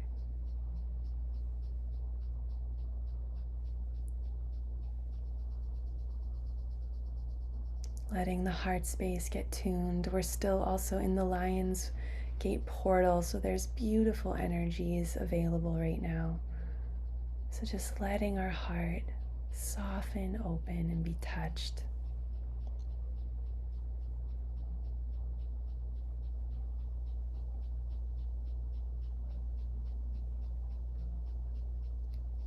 And as we do that, we can also come into a feeling of gratitude, bringing to mind something that you're grateful for.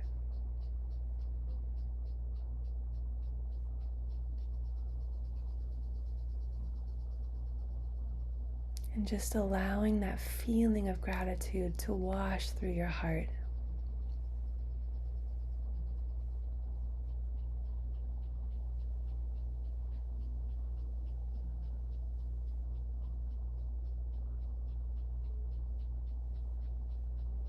And so we're building together a field of love.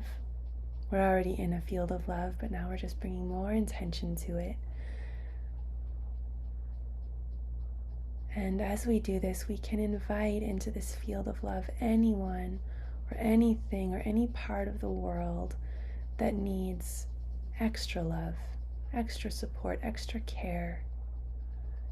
And you can imagine that we've created this field, that we're in this circle together, and we're inviting these beings or this situation into the center of our circle.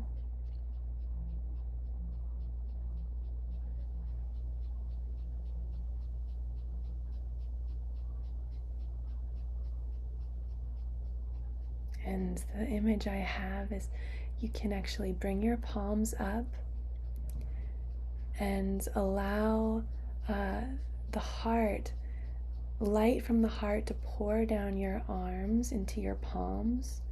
And then the palms are radiating this love into whoever is in this circle right now. So we are blessing them.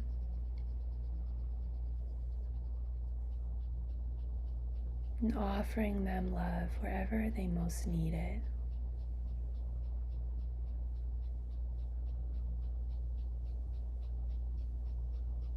You can bring family members into the center of our circle. You can bring war-torn parts of the world into the center of our circle.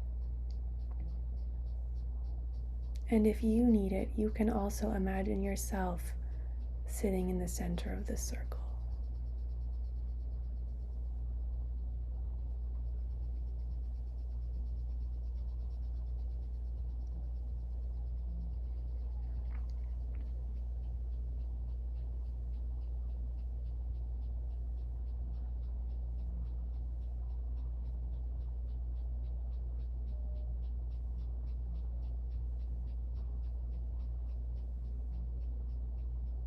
Just continuing to allow that loving light to flow from your heart down your arms into your palms, rippling that love light to the center of the circle.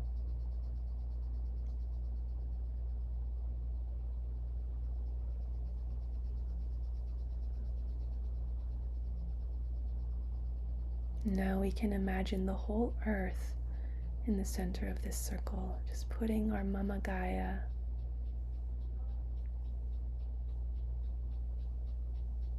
and we are the angels administering unto her.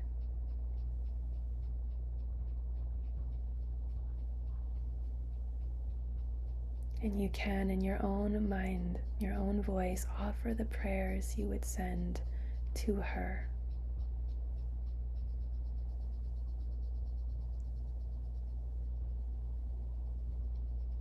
Offer up your prayers for this earth.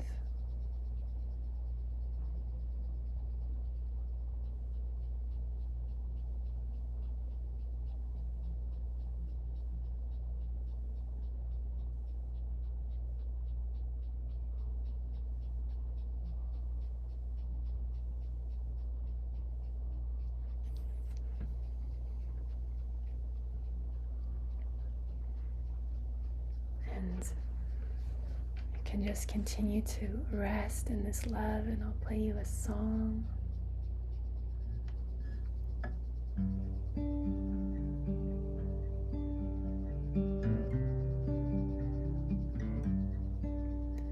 And as I play this song, I invite you to continue just to bring love to our planet.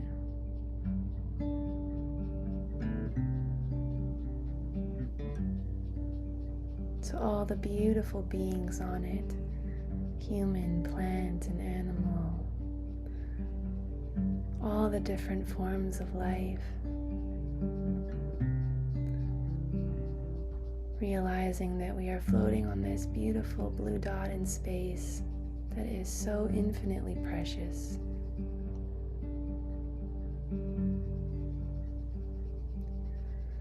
Mama,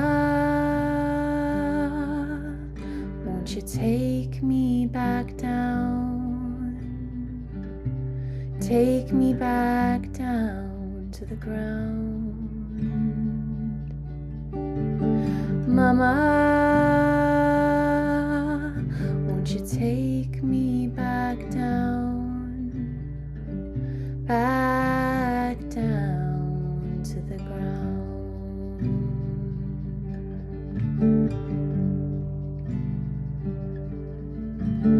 I have gotten lost with my head in the clouds. My mind is too loud to hear your voice, and I have gotten lost with my feet off the ground, not making a sound as I fly. So Mama, won't you take me back down? Take me back down to the ground. Mama, won't you take me back down? Back down to the ground.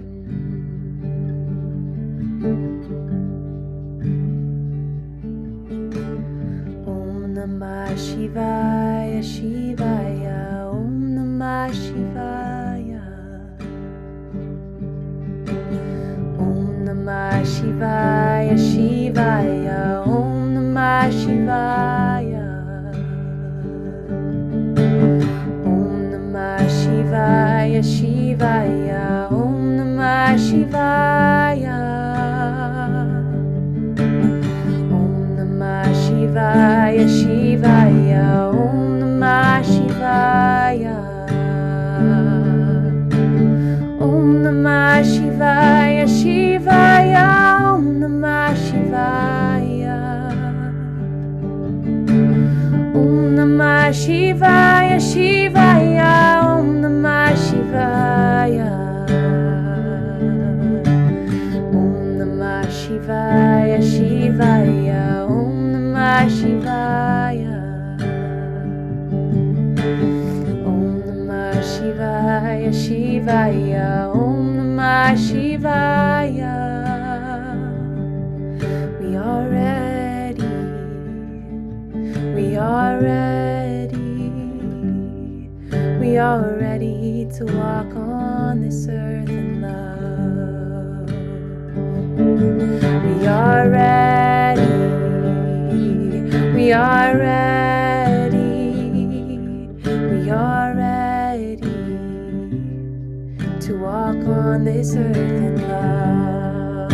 You can sing this with me. We are ready, we are ready, we are ready to walk on this earth in love.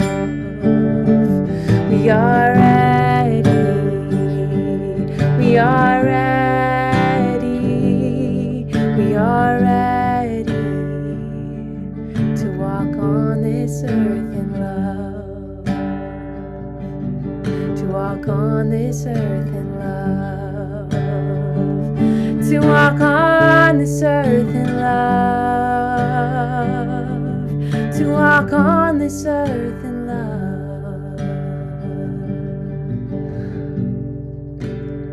So seeing ourselves shining this light from our heart, and And you can also imagine this light from your heart traveling down your legs into your feet. So every step you take is loving this mother. Every step you take is loving this earth. So we are an embodied blessing. We are administering unto her in every breath.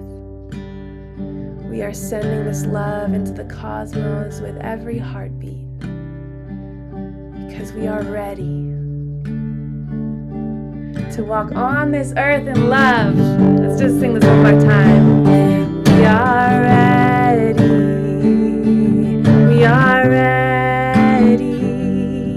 We are ready to walk on this earth in love. We are ready. We are ready. We are ready to walk on this earth in love.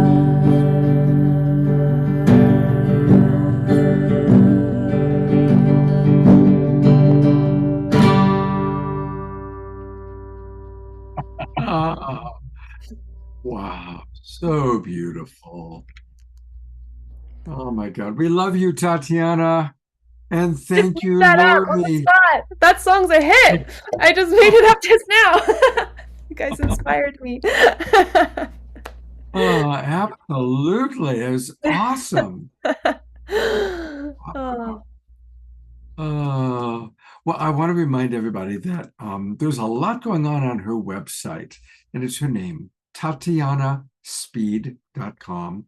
That's where you can find out and more. Scott, if you go to my programs, go under there, and go to Way of the Rose.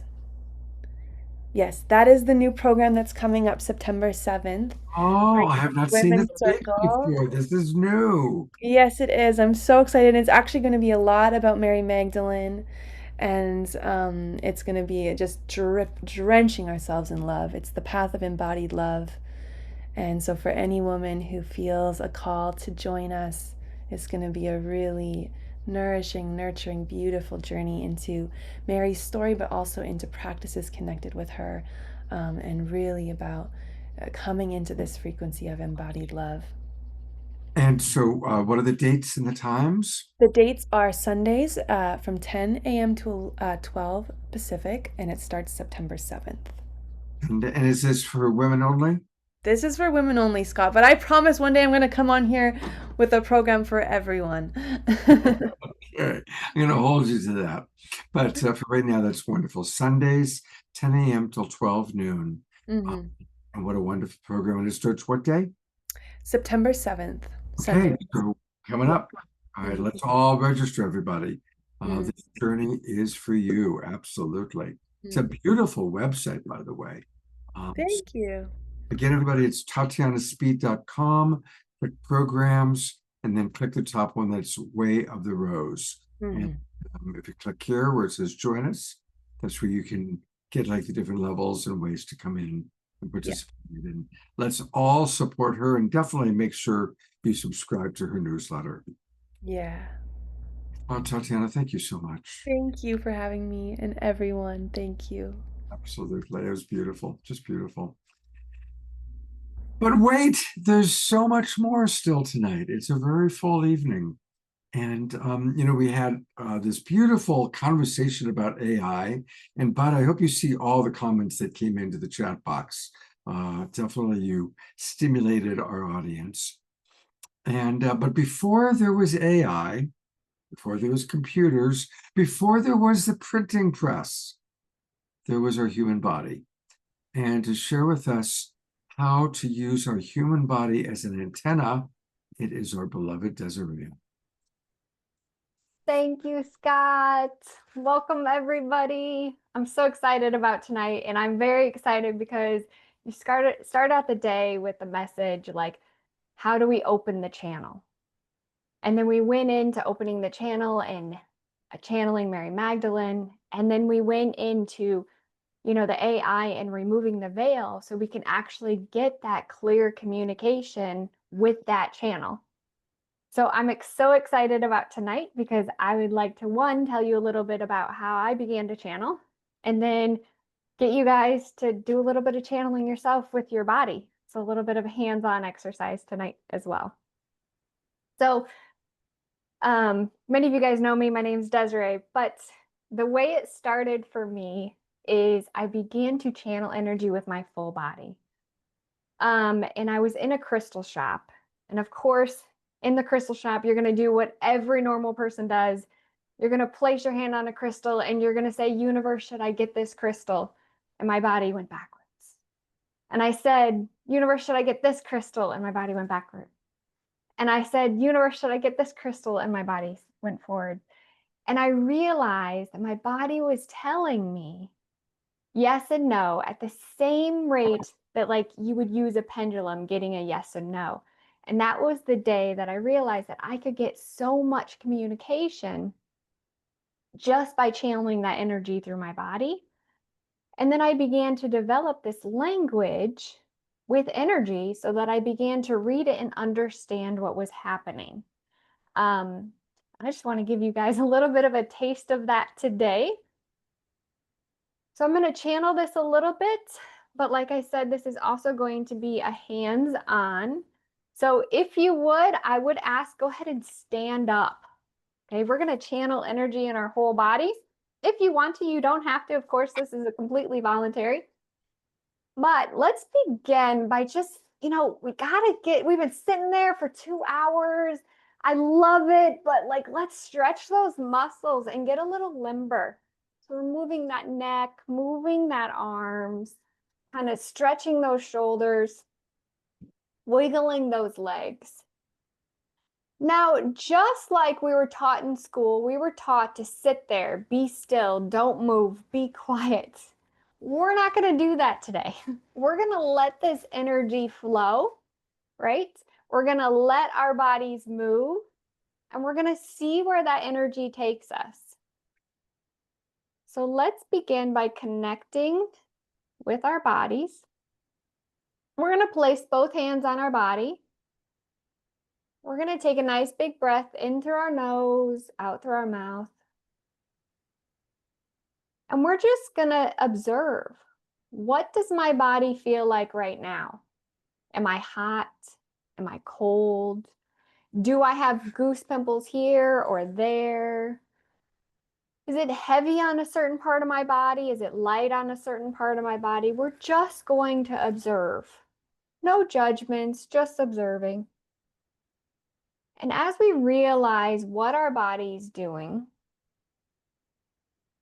I'm just going to set the intention.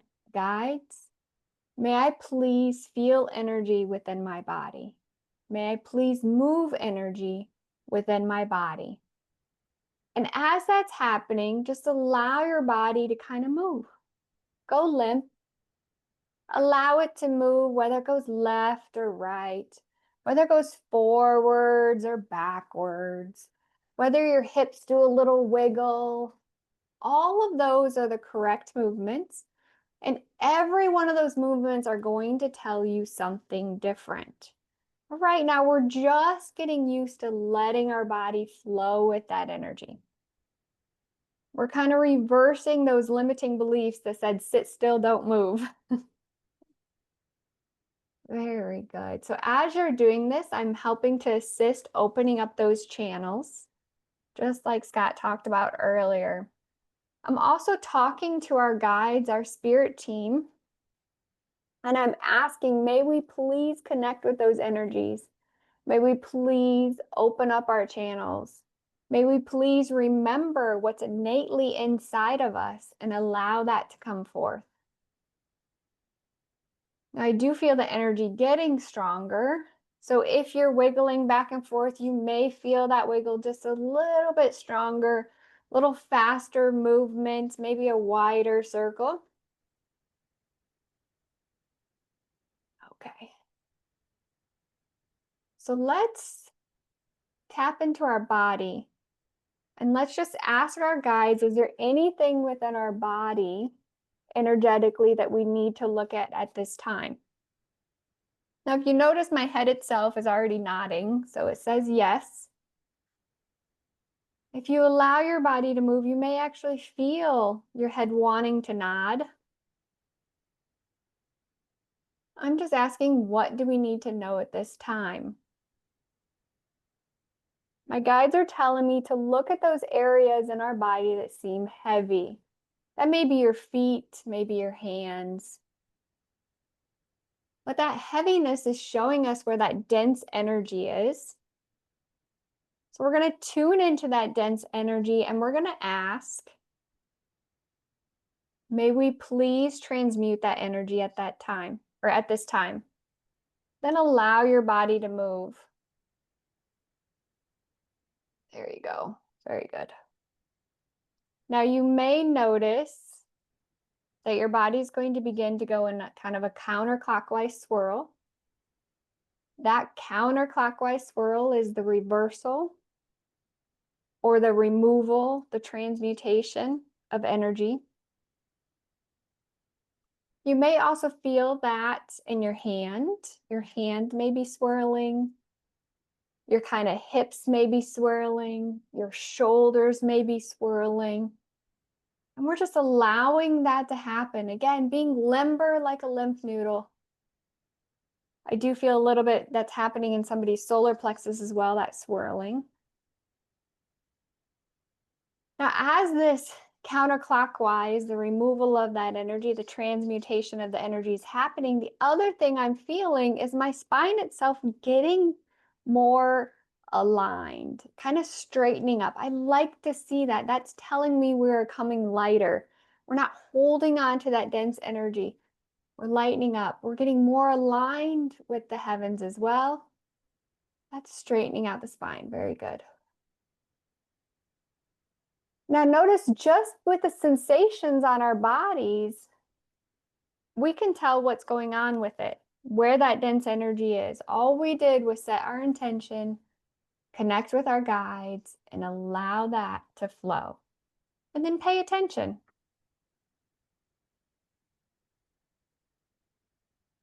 All right. Now, as we're clearing that energy, I'd like to try one more intention. That intention at this time, let's just ask, may we please see the areas of our body that need more love? And then pay attention to what's happening on your body. Is there somewhere you get, goosebumps? Is there somewhere where you get cold or you get hot? I'm getting yes, somebody's getting that. Good job. And then we're going to set the intention to add positive love energy there. We can just do that by taking a nice big breath in through our nose, out through our mouth. There we go. And asking to add love to that area of our body that needs it at this time. Good job. Raising that energy. Now notice my arms went up. My arms up are actually collecting of that light energy and allowing that light energy that's above my head to be funneled down through my body to receive that. Good. So if you feel like your arms need to go up, let them go up. You're just helping to filter that light energy in. And then pay attention to how wide your arms actually get. The wider your arms are, the more you're carrying, the more you're bringing in that light energy. This is like a small beam of light coming in. This is that wide kind of oak tree, absorbing all that light frequency down through your body. Good job. Now, as we add that light energy, you may notice your body wants to move in a clockwise manner as well. That clockwise manner is the adding of positive energy. Good job. And you might also feel that you get lighter when you add that positive energy. So as we're moving that energy up, it's like almost like a salmon fish going up, a little transition upwards. Very good.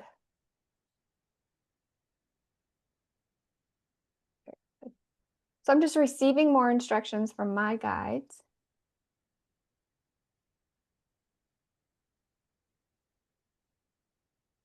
I'd like to tap back into what we were talking about earlier, which is the channeling of the Mary Magdalene energy. I'd like to see if we can get messages within our body from Mary Magdalene as well. So I'm going to tap into her energy and just ask for her to come forward at this time. I'm asking her as well to assist the group. Anybody watching live, watching later, etc. Asking her to be with us at this time. And as we're allowing our bodies to move and flow with the energy, I'm going to ask for her to give us a message within our body.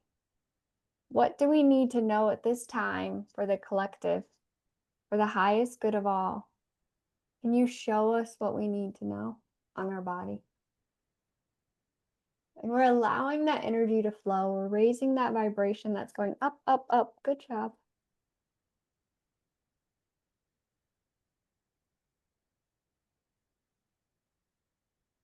Now just pay attention to what's happening on your body. I'm personally feeling a little bit of restriction within that throat. So as I'm feeling that restriction, I'm just going to ask, can we clear anything from the throat chakra that needs to be cleared at this time?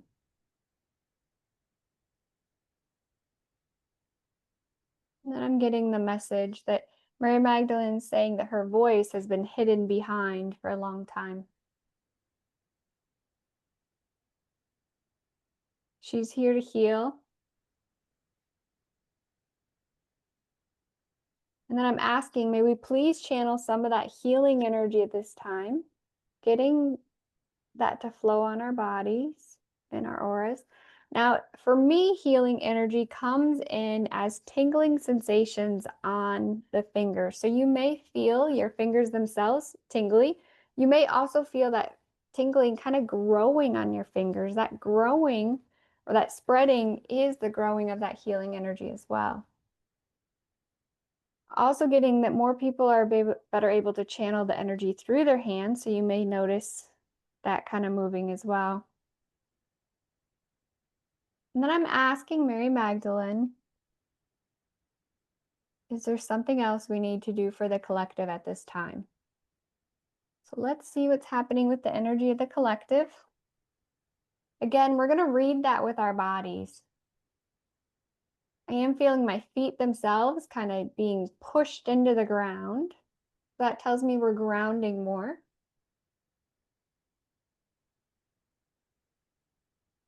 Taking a deep breath as we transition through this energy. You may also feel a tingling sensation on your forehead.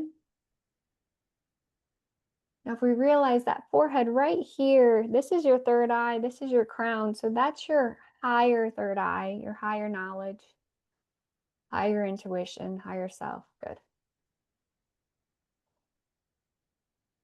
So just having that tingling sensation on that part of the third eye is telling us we're tapping into that higher self, the higher knowledge. The other thing I'm feeling is a lot of energy moving through the entire third eye, an expansion of that. So we are expanding our intuitive knowledge at this time. Then I'm asking, how do we expand the intuitive knowledge for the collective? Can you show us what we need to do? And I literally felt my hands go in front of my chest, opening up that heart chakra. And then we're going to raise that up. Good job.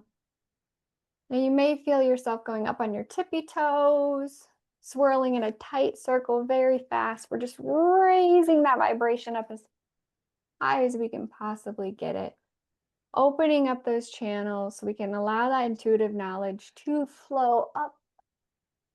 Good. Expand.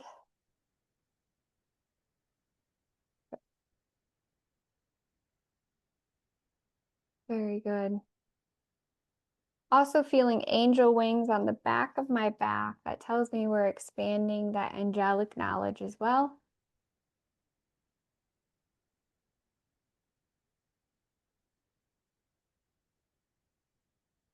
So as we feel this energy, we're just paying attention to what's happening on our bodies, to seeing what it says.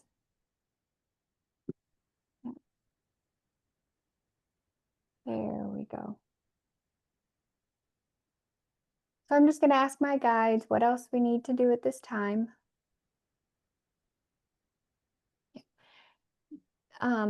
If we pay attention to the temperature on our body, whether we're hot or we're cold, that's going to tell us how the energy is moving as well. So the way I think of energy is like heat. And when you add heat to water, it's going to begin to boil. And when you subtract heat, it's going to cool. So as we add energy, that water boils, it gets hot. So if we're receiving energy, we're going to get really warm. But if we're releasing energy, we're going to get really cold. So you may find that, the Reiki practitioners, the other energy workers, as you're working on somebody, based on the temperature, you're seeing which way the energy is actually flowing. Yep. So pay attention when you walk in a room. If you walk in a room and you all of a sudden get really cold, that's telling you that you're losing a lot of energy in that room. If you walk into a room and it gets really hot, it tells you you're receiving a lot of energy in that room. Now, granted, there is the temperature of the house that can matter, but in general, you can tell what's happening with the energy based on the temperature. So not only do the kind of goose pimples, the temperature, the way your body moves, those all can tell us different ways to read energy.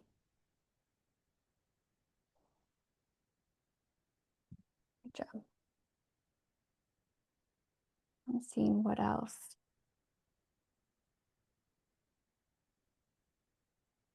Just expanding that energy now, seeing what else we need to know. One more thing my guides are asking me to do, and they're asking me to remove some veils. So I'm just going to ask, may we please remove any veils that we need to remove at this time or any other limiting beliefs? Good. And then watch as our body moves. This one, I'm getting a lot of the shoulder movement as well. A lot of kind of movement in the spine and stretching in the spine. That stretching of the spine, we actually house our soul's blueprint in the spine. So as we stretch and we move, we're opening that up and allowing that energy to flow more. Good. Good. An expansion on that. Very good. Gratitude coming in. Prayers coming in. Expansion coming in. And gratitude again. So yeah, that's a little example on how to kind of feel energy within your body and get messages from that and interpret that. So. Thank you so much, Desiree. That's beautiful. Very, very useful. It's good to get us all up and moving. And a reminder that we can find more information about Desiree on her website. It's just like Tatiana, her website is her name, Desiree. That's desireapitman.com. So if you desireapitman.com, that's how you'll find this wonderful woman who brings so much to our awakening world. And is there anything you want to especially promote or have people know about? Right now I am running a Lion Gate special. That's through the 12th of August through the rest of the Lion's Gate. That is just for individual sessions. And then I will be starting a shape-shifting class where we do more of channeling the energy throughout the entire body, getting kind of more clues on what's happening. That's coming up very shortly. And then in the works and development is an Essenes class. So that Essenes class is where we're actually going to be tapping into things like the locations that Jeshua and Mary Magdalene went to and actually connecting with those temples, those rites, those initiations, and receiving some of those frequencies ourselves. That's in the works. Wonderful. Thank you so much for all that you bring to us. And a couple of comments that have come in. Scotty Satori, Scotty, Vivian is next. I know you're a big fan.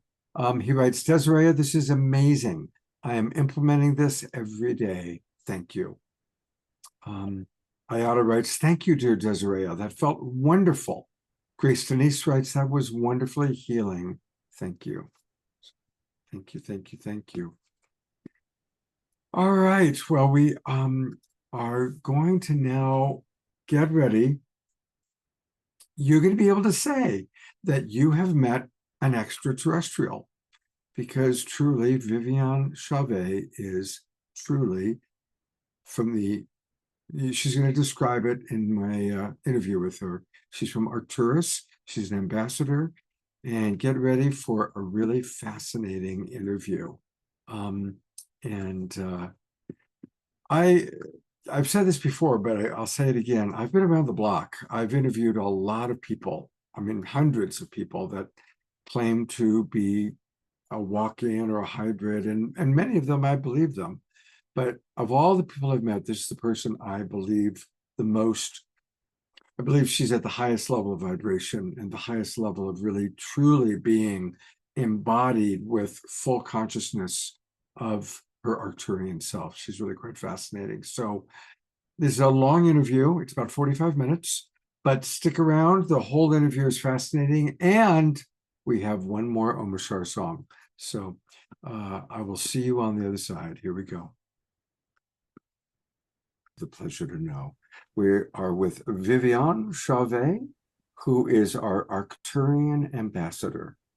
And, you know, one of the things that I had mentioned to her just before we started that I want to say is that I've been in this field for 40 years, and I've met a lot of people who make a lot of claims, and she's the real deal.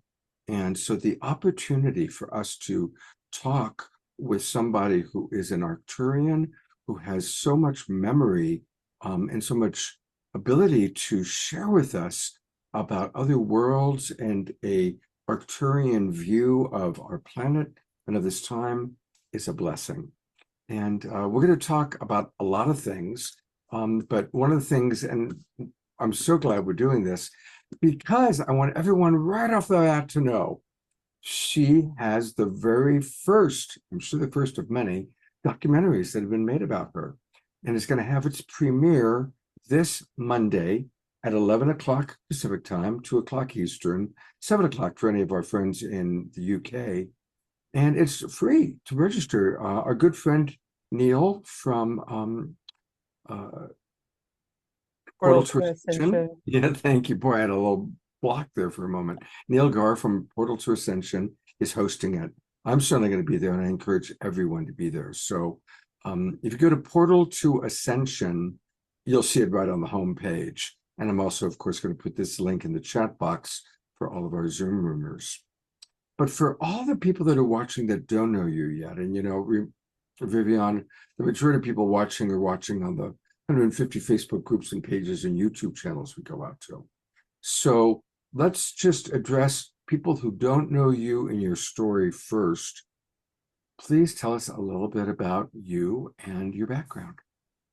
With a great pleasure, which is going to lead beautifully into the film itself.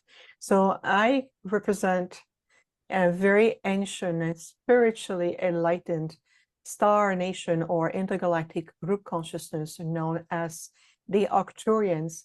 So as an Arcturian being myself and serving the Arcturus High Council, consulting with our elders, we have been monitoring the potential of the timelines around the solar system and the Earth in particular for a very, very long time.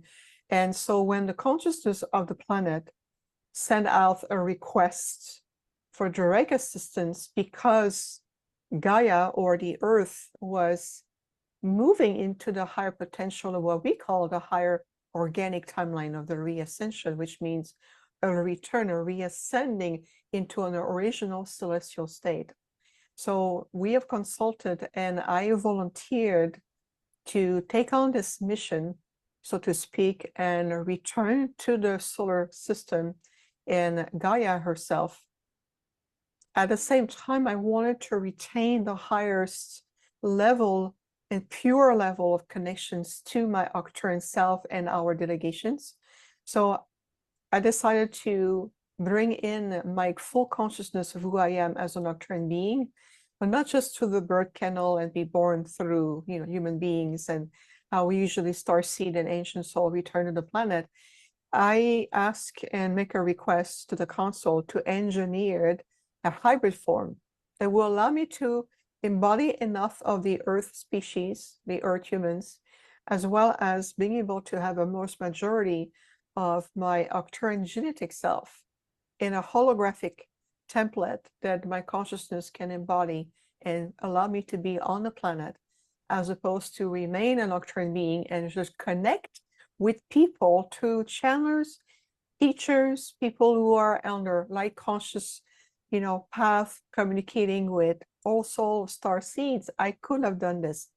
The impact of us having one of us directly on the planet has a much more direct positive impact to humanity, being able to relate to me, to talk, to understand the human profound journey, the challenges that we face, that we can laugh with each other, we can cry with each other, and we can really say we support one another. So I'm a point of liaison representing the Galactics, because I report a lot of information coming from the planet, as much as I am a voice on behalf of humanity to tell everybody, to tell the star nations, look, it may sound easier in theory, but when you are on the planet in these human forms, the reality is very different. How we experience time, for example, how we experience emotions, how we experience interference, distortion, doubt, fear, love, compassion, all of these human traits that is so unique to the human, the earth humans. So the complexity of my return in this very specialized prototype and engineered human hybrid form took a long time for us to perfect, so I can be functioning, and of course making sure my body is healthy and being able to sustain all these dimensional shift and the density of the third dimensional world, the gravitational energy of the planet, and especially in such a step down frequency energy. I represent a very high frequency being, so imagine the dilemma how to reconcile this. So for those of you who are rediscovering who we are, who I am, and in essence, this is why that I say I never channel per se, because I speak as an Arcturian in this hybrid human form with the same capacity for compassion and a very deep understanding and appreciation for what we are going through and what the ascension is really about and all of its implications. So this is why, Scott, I made it my life passion and my life dedication to be of service, not only to humanity, to the planet, to all sentient life form evolving here. And there's so many species on the planet that we also support, and also being this direct liaison with the intergalactic intelligence as an ambassador. So it's a huge task, but it's a task of love. It's an endeavor of compassion, and the immense potential is worth it, you know, above and beyond. So in a nutshell, this is who I am and what I represent. Are there other Arcturians that have come in or are going to come in similar to the way you have it? It sounds like you kind of modeled a new way, a new form of doing this. So I'm curious if you've got compadres either here or on the way. Well, that's an excellent observation, and you're the first one who asked me this question this way. Not a surprise, being who you are and with the experience that you have and the love, Scott. So one thing we discovered is originally we thought that could have been an example or a model for Arcturian beings to be able to embody to a certain degree another species and be on the planet rather than to remain in our original form. But we discovered that the complexity of keeping me in this body, so to speak, and functioning at the same time as all the dimensional movement, the solar movement, the planetary changes and everything, it's an immense task. So if it takes a child, if it takes a village to raise a child, it takes an entire civilization to maintain me on the planet. So the It's a lot. It's a lot more than we anticipated.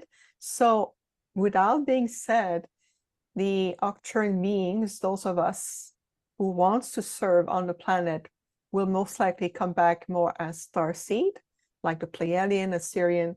The difference is that we may help the original human form, maybe on a genetic level, or adding some genetic markers in the DNA, or helping to create a little bit more of a boost, if you want, that way, but within the human vessel. It's a lot easier that way. From a certain level, from an emotional component, it's still challenging for us to be here. And like a mini starseed will feel the same way. But there's some of us on the planet, there's not that many originals, Octurian being. We have a lot more point of contact working with us in collaboration with the Octurians, if that makes sense. Yeah. How many species, you've mentioned the Pleiadians, the Sirians, obviously the Arcturians. How many species are directly interacting and interfacing with the human experiment, the human experience? There are so many that it will be impossible to give you a count in terms of quantification. I'll give you an example instead. So at the beginning of this new cosmic gateway known as 2025, right? One of the things that I receive is I went out of my physical body in my light body consciousness, and I reintegrate my Octurian self that way. I was shown that there are additional hundreds of intergalactic group consciousness come and have a desire to reconnect with their ancestors of the earth and branch that connection.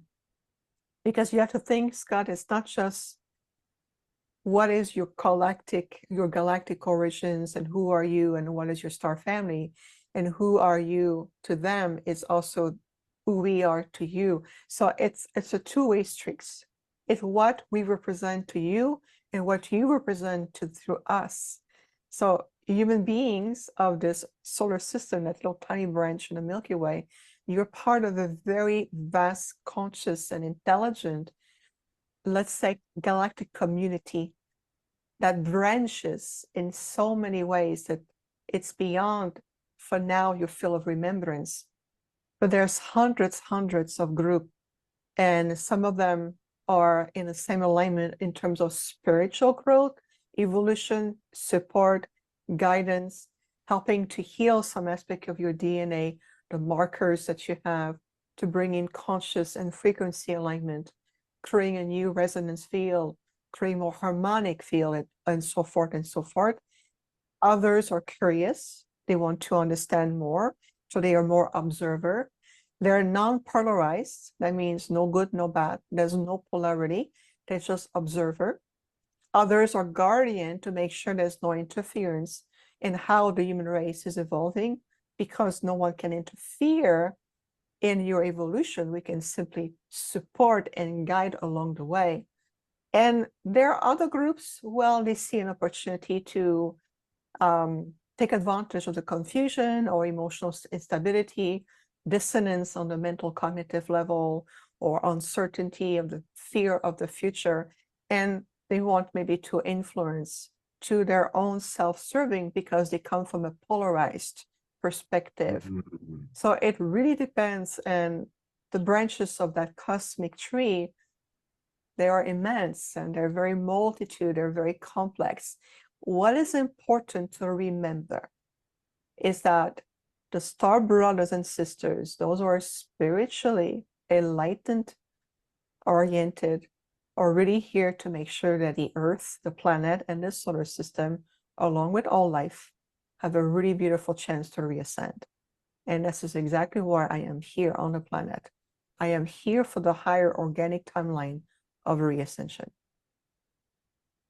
Well, since we're talking about how big it all is, I'm going to ask another question on that level, and that is, there's a ever-growing perception of parallel universes or parallel Earths. And obviously right now we've got 8 billion humans, gosh knows how many other species. And there's a lot of different desires for the future of the planet. So is it true that there are different timelines and there will be parallel Earths, or there already are parallel Earths, and people kind of keep shifting into the parallel reality that matches their vibration? Indeed, it is. So I'm going to give you an example closer to home. If you accept yourself as a multidimensional being, that means that the version of you who played a role as Scott, or as myself, Vivian, or Pauline, Mike, Eric, everyone watching, right?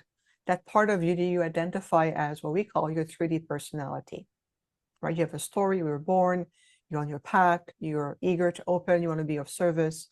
This is a fragment of you. Now imagine for a moment that if I say at the soul level, as an eternal being of light, you have had how many thousands of life, or what we call time cycles. It's the equivalent of saying past lives, just semantics here. So how many past lives or time cycle did you really have? It is impossible to retain all the memories because you will be overwhelmed. However, everything is encoded in your soul akashic field, your own soul akashic record. Everything is there. Not even the galactic and the whole of records, your own soul akashic records.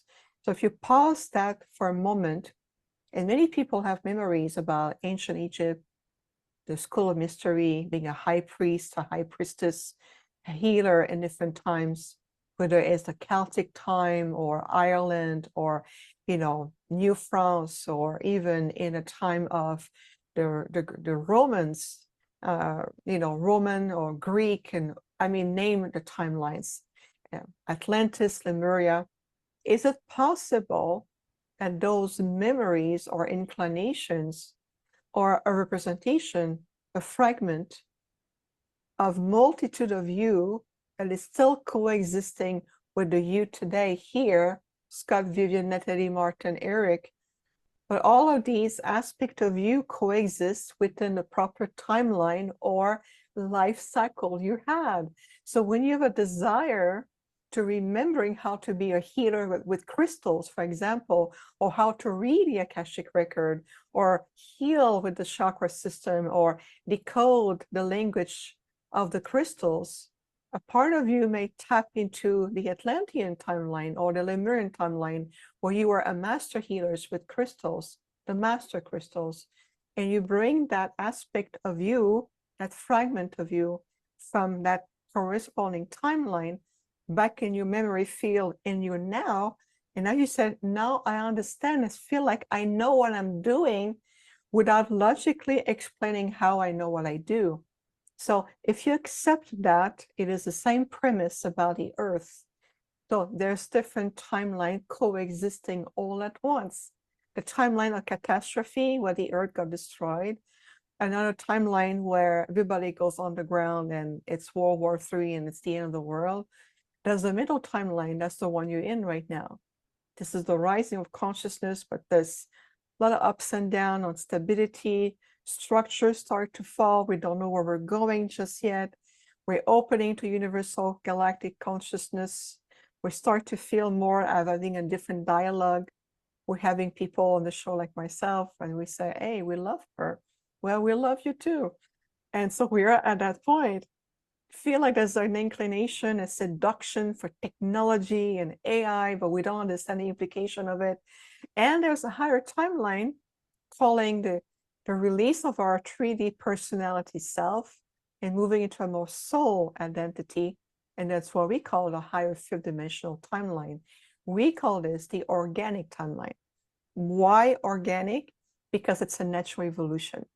There's no interruption by technology and distraction. We're past that. We're detaching from this. So that timeline here, the consciousness of your planet here says, I am shifting at that level. I understand that I have a version of myself. These versions of myself exist in the other timeline. I am shifting. It's almost like cells dividing themselves. But you have the parent cell and then and divide. And it creates different impact on the ecosystem of your body. Your metabolism shift. You're moving into new cellular growth or release, right? So yes, in that sense, this is a visual to feel your vibration. So consciousness plus frequencies plus vibration will lead you to what you believe in the most, what you ingest in the most as your accepted reality, and therefore will determine what alignment will you be in the timelines. There's nothing to fear, really much so, nothing to fear. It's about resonance alignment. If you decide, I'm going to create more space in my mind, my heart, my body, my life, and my being to allow more light to guide me, then you are practicing naturally every day that alignment. And so vibrationally, you already naturally and organically, again, that natural phenomenon of alignment with what resonance field. It has nothing to do, Scott, with being shielded from people's emotions and, you know, ups and downs. Sometimes we have doubts, we ingest too much to the solar plexus, or stomach area are too much full with thoughts and concept and confusion. You can still experience those fluctuations, but they no longer lead the way in your life or dictate who you are, what you can be, and what resonance in the timeline you have the ability to be in. So it's, again, we applying ourselves to utilize more mainstream wording that still carry the frequencies of the message here. And I hope that it resonates with you. Absolutely.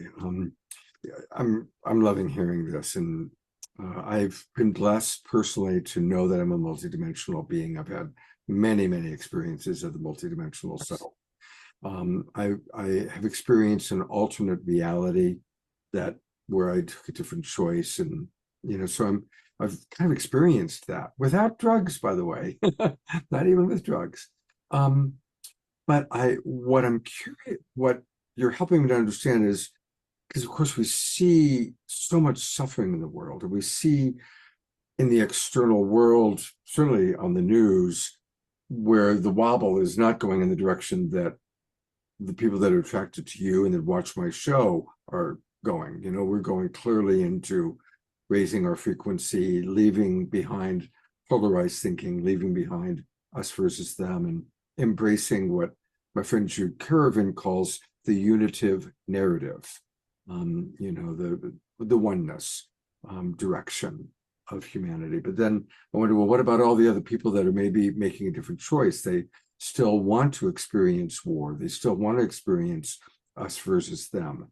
So that's why I think, well, then there must be a splitting off of worlds where some of us get rainbows, unicorns, and heaven on earth, while the other people experience an apocalyptic scene. Is that accurate?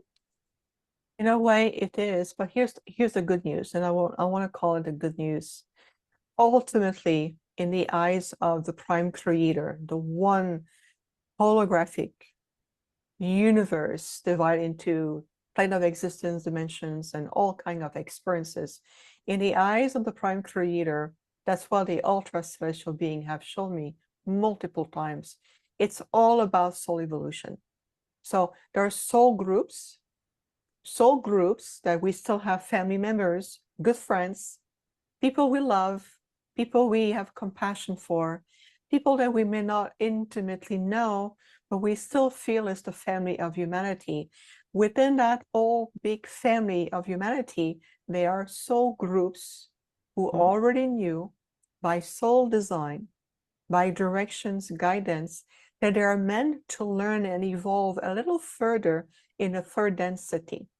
The third density was created as a way to heal and reconcile polarization and to bring polarization into integration. And some soul groups are very much engaged in the polarized narratives, whether it's cultural, religion, belief system, government, structural, societal, you know, whether it's authority. And many of those souls are groups that they know that they were meant to continue to evolve within a branch of that timeline, I would say middle timeline. In that middle timeline, there will be beings that will be assigned a middle timeline to make sure that those souls or groups of souls will learn what they need, and then some of them may graduate or evolve at higher octaves, faster than others. Do we lose everybody? Do we lose anyone? Do we leave any loved one behind? Are we being selfish by doing that? Absolutely zero. Wow. No one is left behind. We leave no one behind. We abandon no one. Remember, soul groups evolving at different pace. And trust that in your heart. Choose the timeline of evolution that you are meant to be. If you're holding yourself back, you may create more karma, and now you're serving no one. Mm-hmm. Beautiful. Thank you. Well, we've talked about some of the big epic things, but since this week, I'm not going to bring it down to this week, it's the Lionsgate portal. We're recording this on Tuesday the 5th. I'm going to be broadcasting it on Saturday the 9th, which is the day after kind of the peak. From an Arcturian perspective, what should we know about the Lionsgate portal that we're in right now? Yes, every year it's a beautiful astrological event that is occurring in your solar system. But this year, the Lionsgate portal is particularly intense, so that we see already a lot of emotion coming in, deep on subconscious pattern coming to the surface.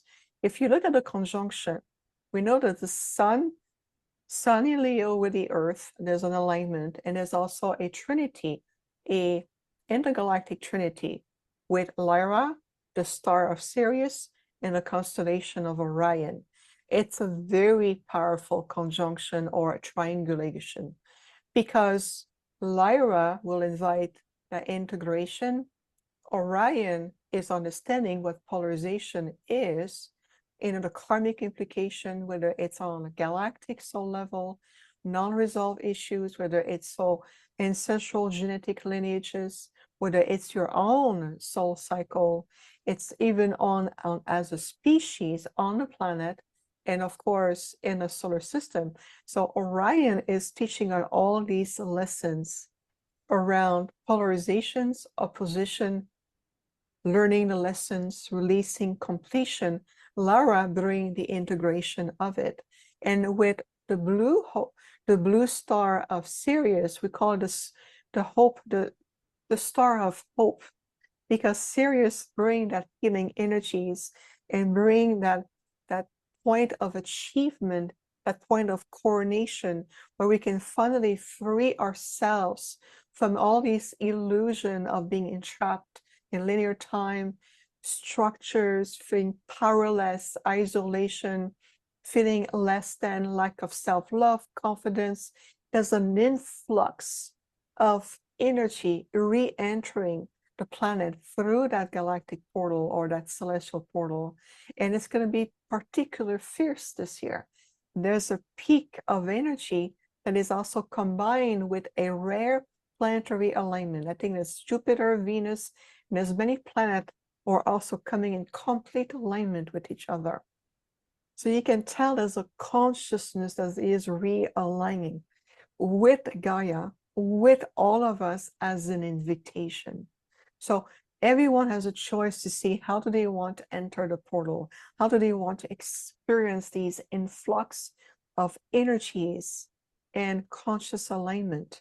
So it's going to be particularly potent. I can already feel it. I can already see the difference, whether it's create a huge boost of moving forward, a renewed dedication to remember your soul contract, to remember your promises made at a soul level to this earth, to your soul blueprint, to the galactic beings, to the prime creator. It can create a resistance to it or a fear of.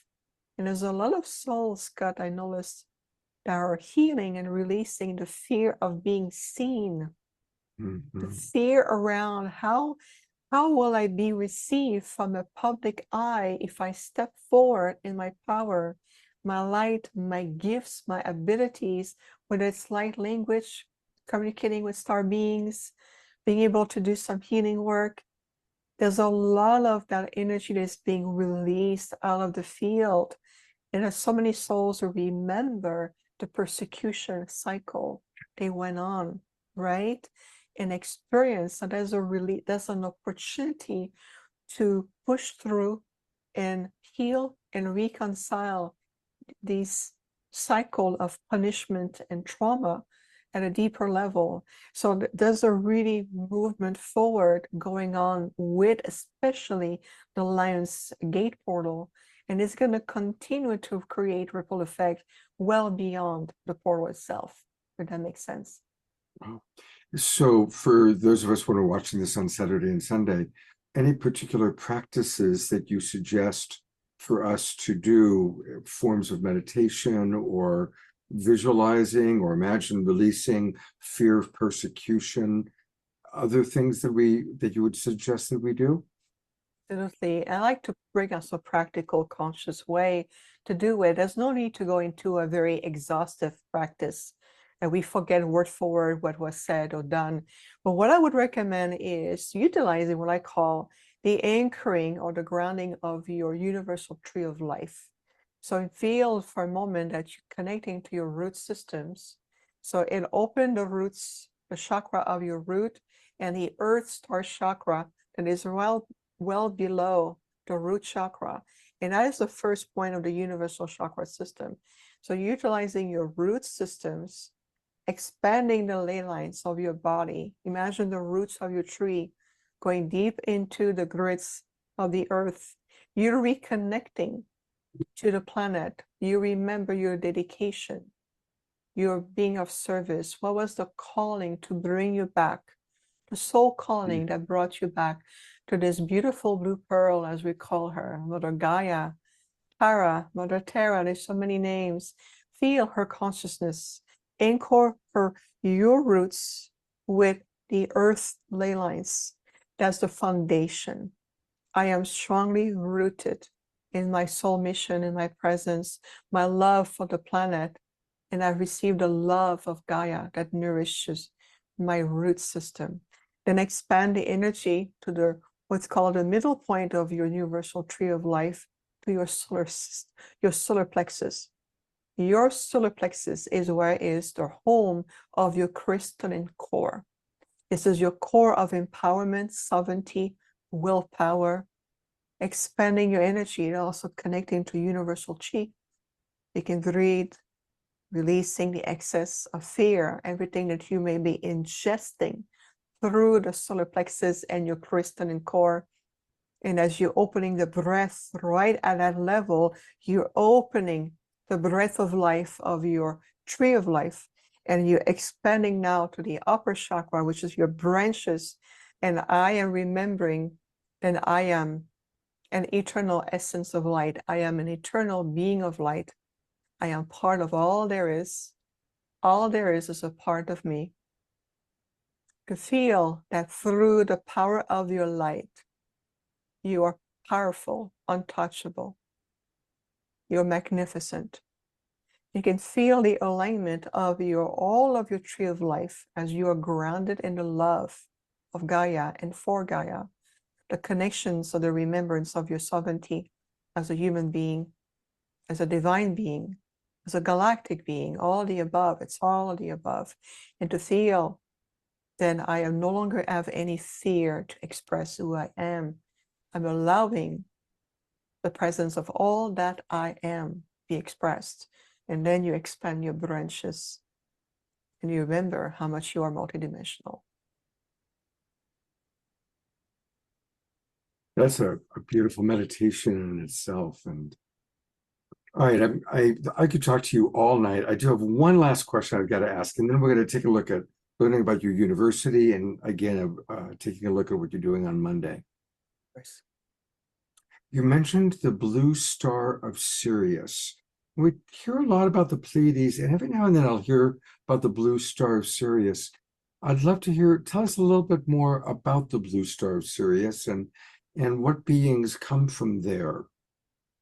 Yes, we love the Sirius realm. It's a beautiful realm where there are many beautiful beings from different planets.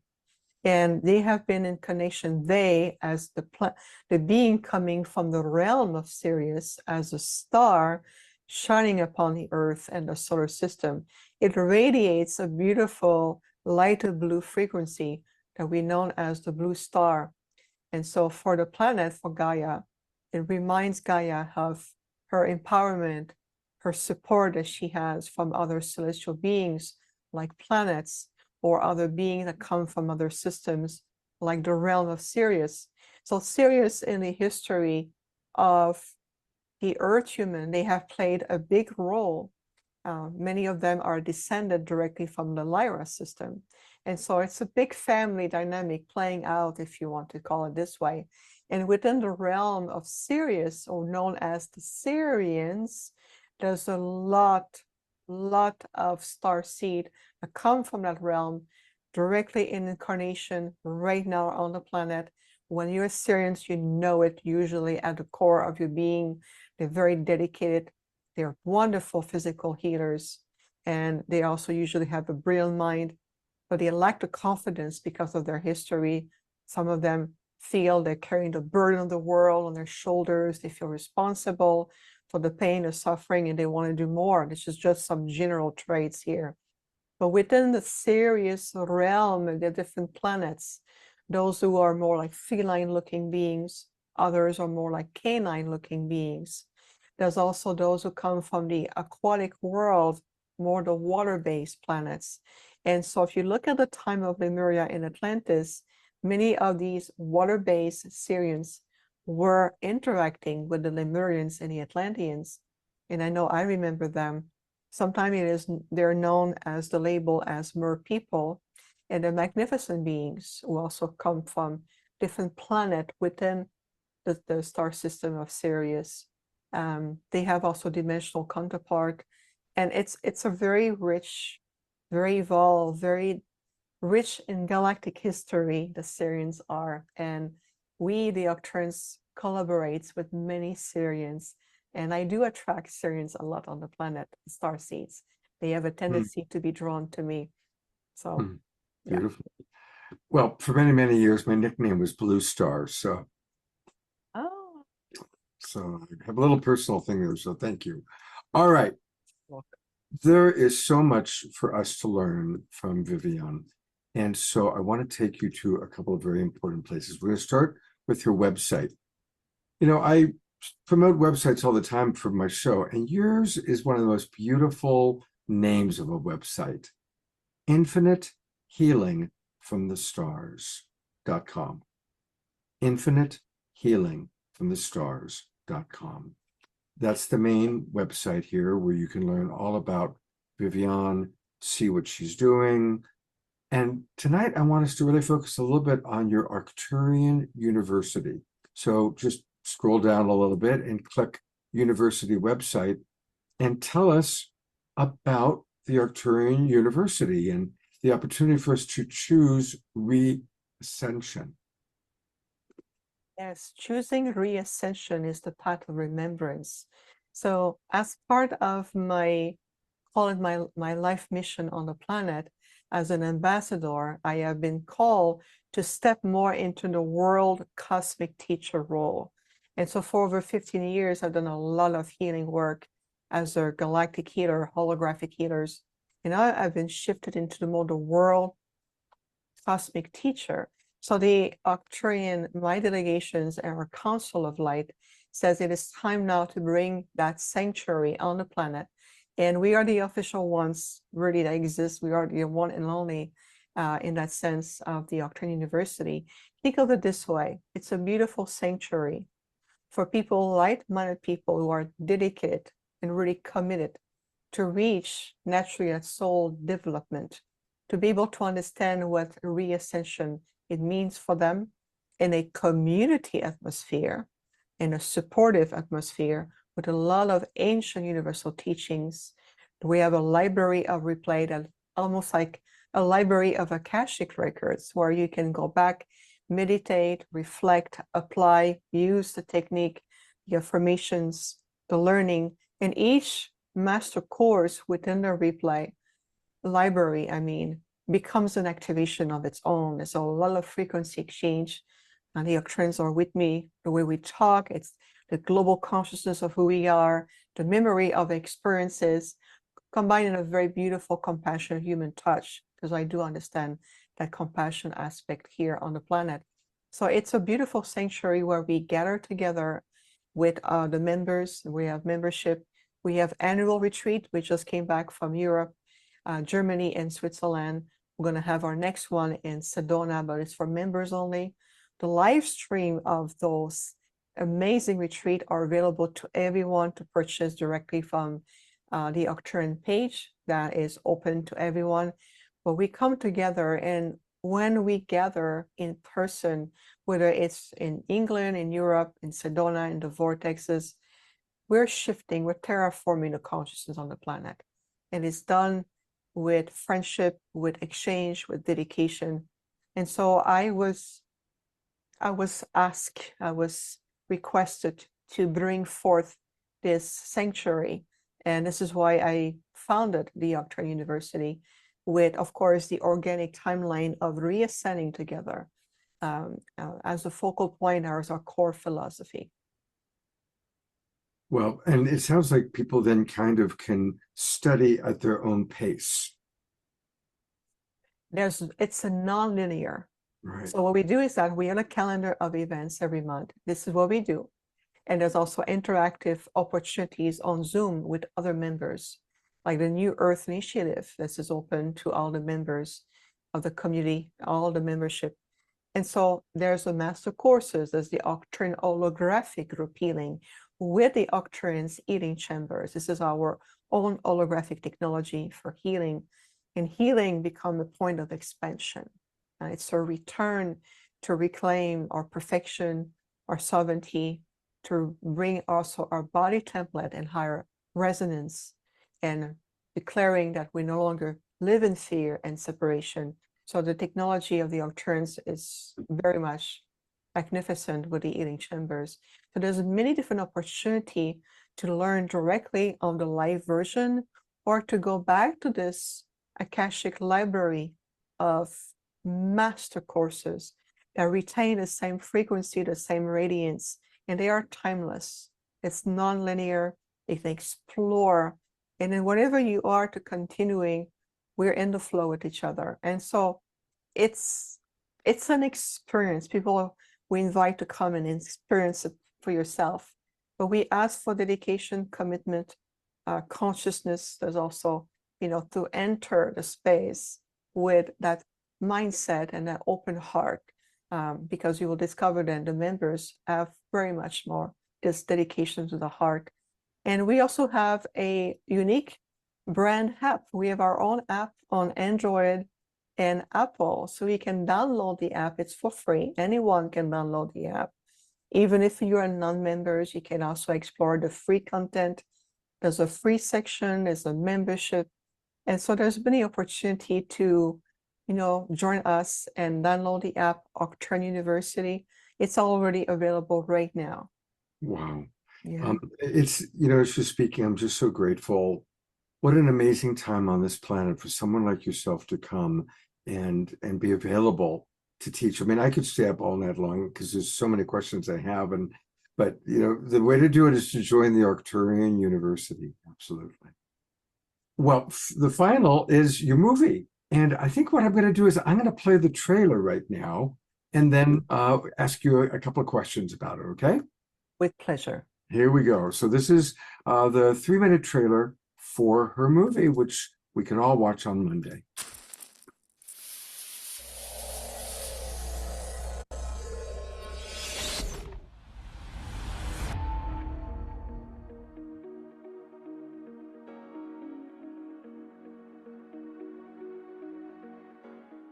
It is with an immense joy, reverence, and humility that I invite you to experience something very close to my heart. An Octurian experience. My first documentary film is now ready to meet the world.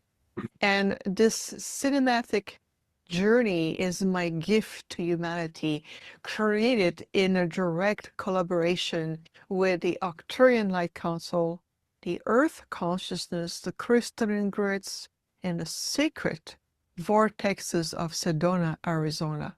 I have transmitted these frequencies, activation, and teachings to support your remembrance of who you truly are, where you originate from, and your higher purpose on this planet. So this is beyond a film. It is an encoded activation. It is a call to the star seeds. It is a vibrational portal for the new earth. So I personally invite you to watch this sacred offering with an open heart, with a renewed mind. May it unlock for you ancient memories within yourself and bring clarity to your soul purposes. Walk in the magnitude of your light, and thank you for tuning in with love and deep gratitude. Namaste. A civilization known as the Earth human beings have reached a level of reawakening in our consciousness, which means embracing our galactic origins. As the Octurians, we are known to be one of the most enlightened and ancient intergalactic civilizations. My mission here is to help first to reawaken all the star seeds and to really feel it's a time to deeply commune with our intergalactic origins. The more there's stability on the planet in terms of achieving the mastery between the mental mind and your heart center, the more you become aware of what energy you are radiating. Can you imagine what type of quality of life fulfillment, your soul purpose? And as you're about to feel, to see, and to experience, we're going to take you on a journey beyond space and time, into the vortex, into the grid system, with the intergalactics, and you're going to see also firsthand with how people, beautiful light workers, connect with their gifts and how they can relate to truly feel that we are in this re-ascension path together.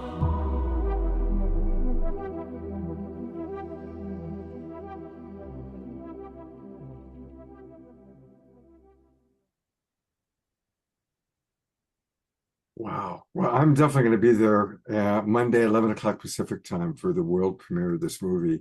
And I love that it was filmed in our beloved Sedona, which is, of course, that and Mount Shasta are like the two most magical places in North America that I've been to. I couldn't agree more. And you'll see the beauty of this documentary is long enough to really allow everyone a complete emergence.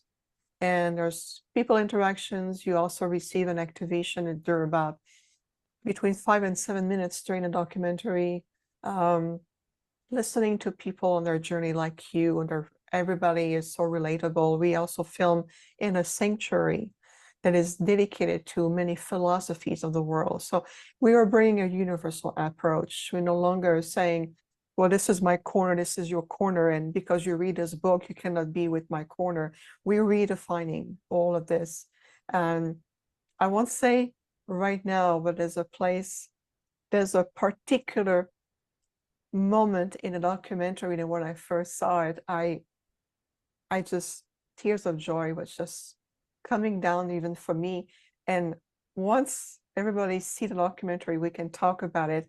There's one moment that Mother Nature really brought something, and it's rather rare for me to experience that, but Mother Nature brought something, and I felt my Arcturian father in my group opening the field, and they said, we're going to spoke some of the words and how it brings a remembrance of how really unique we all are. No matter how labels we identify ourselves, I'm an Arcturian, you're an Earth human, this is a Venusian, this is a bee, this is a non-conscious being. There's a point in the documentary where it's go deep, and it's going to really open the heart, and at least that's the invitation to go deep in your heart to remembering how unique you really are. And so we'll see, but it's an incredible journey, and we filmed this over a 3-day period, and And the videographer did a great job, and the editors put it together beautifully with the music and just enough imagery without having to go into CGI and, overly boosting everything with AI. It's more of an organic flow, as you will discover. Beautiful. Well, I'm really looking forward to it. And one last time, this is going to be this Monday, August the 11th. And it's at 11 o'clock Pacific time, 2 o'clock Eastern, 7 p.m. for our friends in the UK. And you can register for free. We are putting the link into the chat box for those of us in our Zoom room. But for all of you watching on YouTube, the best bet is go to portaltoascension.org. And if you click events, then you'll see it right there. It's prominently featured. And the Portal to Ascension website is a beautiful website itself, actually. It's really gorgeous. This is it. And if you just go and you click events, you'll see right away the Arcturian experience is the very first up. Yes, it's absolutely, Neil did a great job, and I'm so grateful for him and Vitaly and everyone involved. And on my website as well, on the homepage, the information is there as well. So there's different ways to click, register. It's all for free, and it's a free gift to humanity and the planet. It's a dedication to all of us. Thank you so much. My whole vibration just lifts being in your presence. And I'm really looking forward to being there on Monday. And thank you so much for your dedication to our awakening world. Thank you. Such a joy. It is a pleasure. It is our privilege to be of service to all of you at this time. You've been waiting for this moment for thousands of years. We've been monitoring this reality in the solar system for thousands of years. It is now our time together. Scott, my love, our love to you, and our deep gratitude as well. Thank you so much for your generosity. My pleasure. Look forward to many more. She's amazing, isn't she? Of course, we've been checking out the chat, and a lot of our global peace tribers, Tiara, George Noble, Scotty Satori, are very involved in her community, and it's a wonderful, wonderful community. I just love all the different communities that intersect. Vivian's community, Global Coherence, Pulse, Soul Search, Unity, Earth, Global Coherence. I mean, we're all kind of coming together and interweaving, and it's a very beautiful thing. By the way, somebody had asked about having this little segment. I've already done that, actually. Because I had recorded it, I've already put it on YouTube as its own thing. And so I'm going to get you that link right now. Here we go. So if you want to share this or watch it again, here is the link. To just Vivian. Just to the interview that you just saw. There you go. All right. Another beautiful thing is our beloved Omar. What an amazing show tonight, Omar.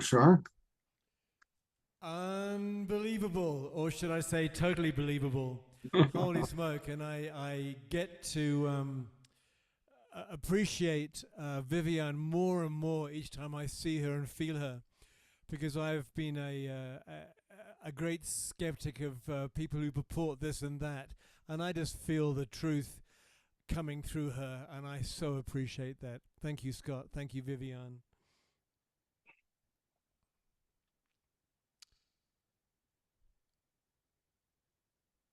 Oh, am I going to play?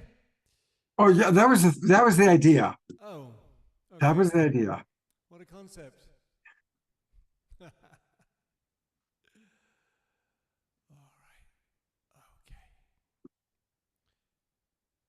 Adora's all ready to dance. You got to play now.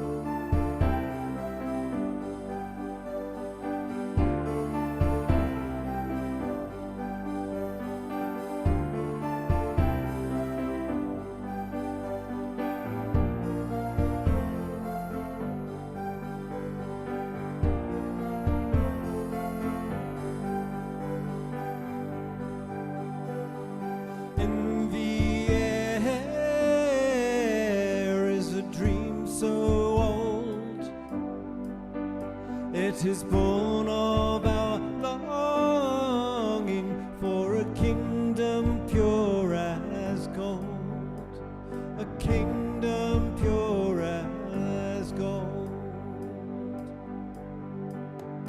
Told by the ancients is the story true of a new world that's birthing in the hearts of me and you, the heart of me and you.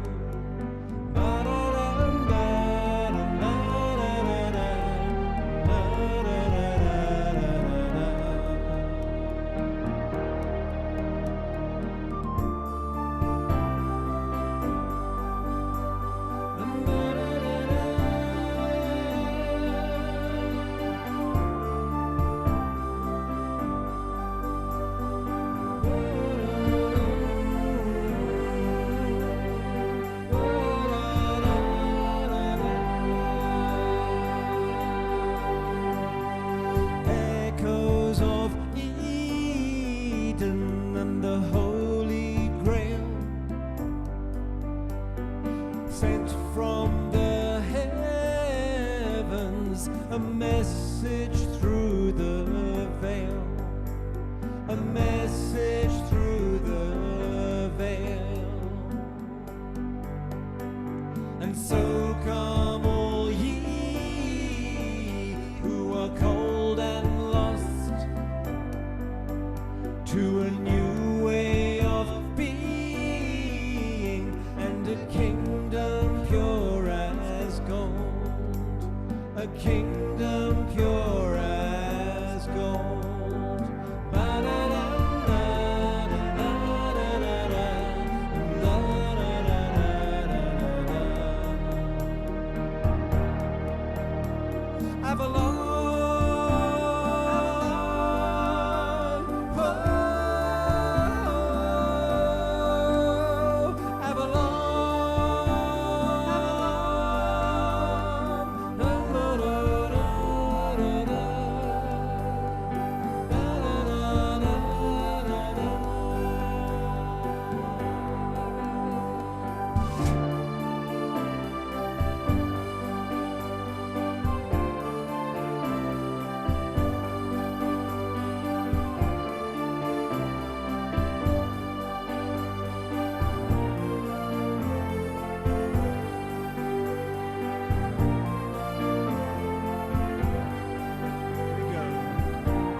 Thank you, thank you, thank you, Thank you, Scott. That was the most brilliant interview. Thank you.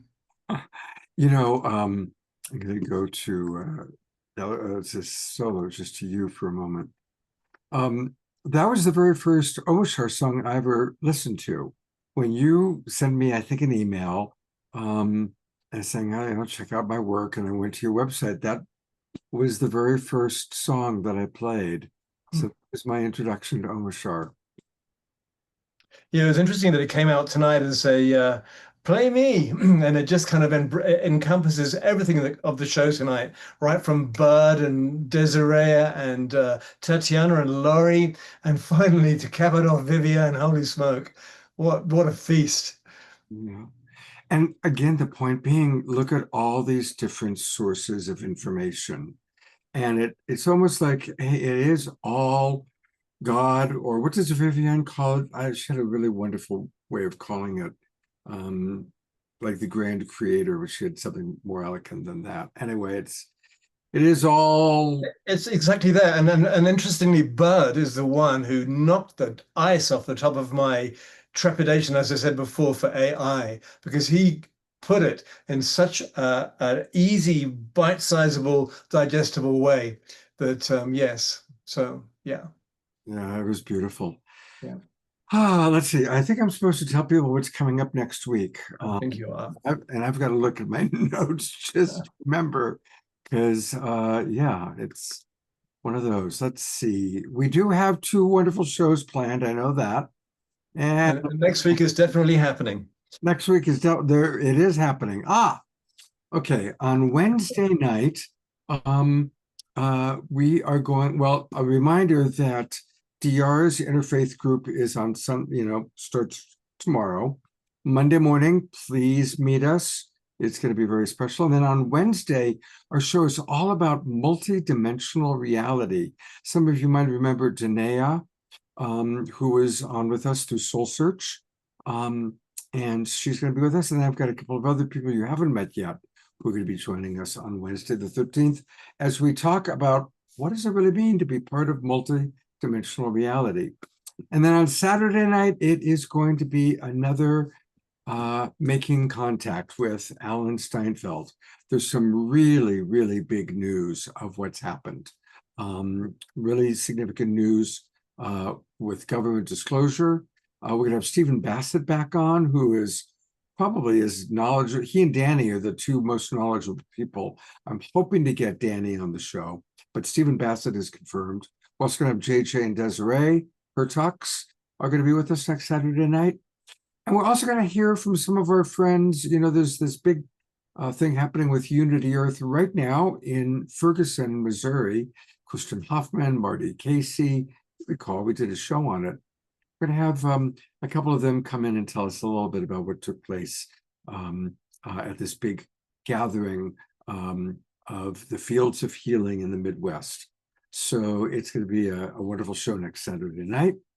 Please do join us. And of course, thank God, we will always have Omar Shah with us, providing our musical accompaniment.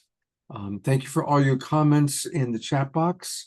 And thank you, Scotty Satori, for being our link to what's happening on YouTube and Facebook. And have a beautiful Sunday tomorrow, everybody. I'm going to go to gallery view one last time.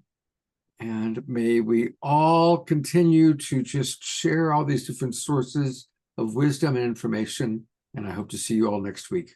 Take care, everybody. And remember, Monday morning, definitely make sure be there for DR's special program. Let's make sure we all support her. I'll be there. See you soon and good night.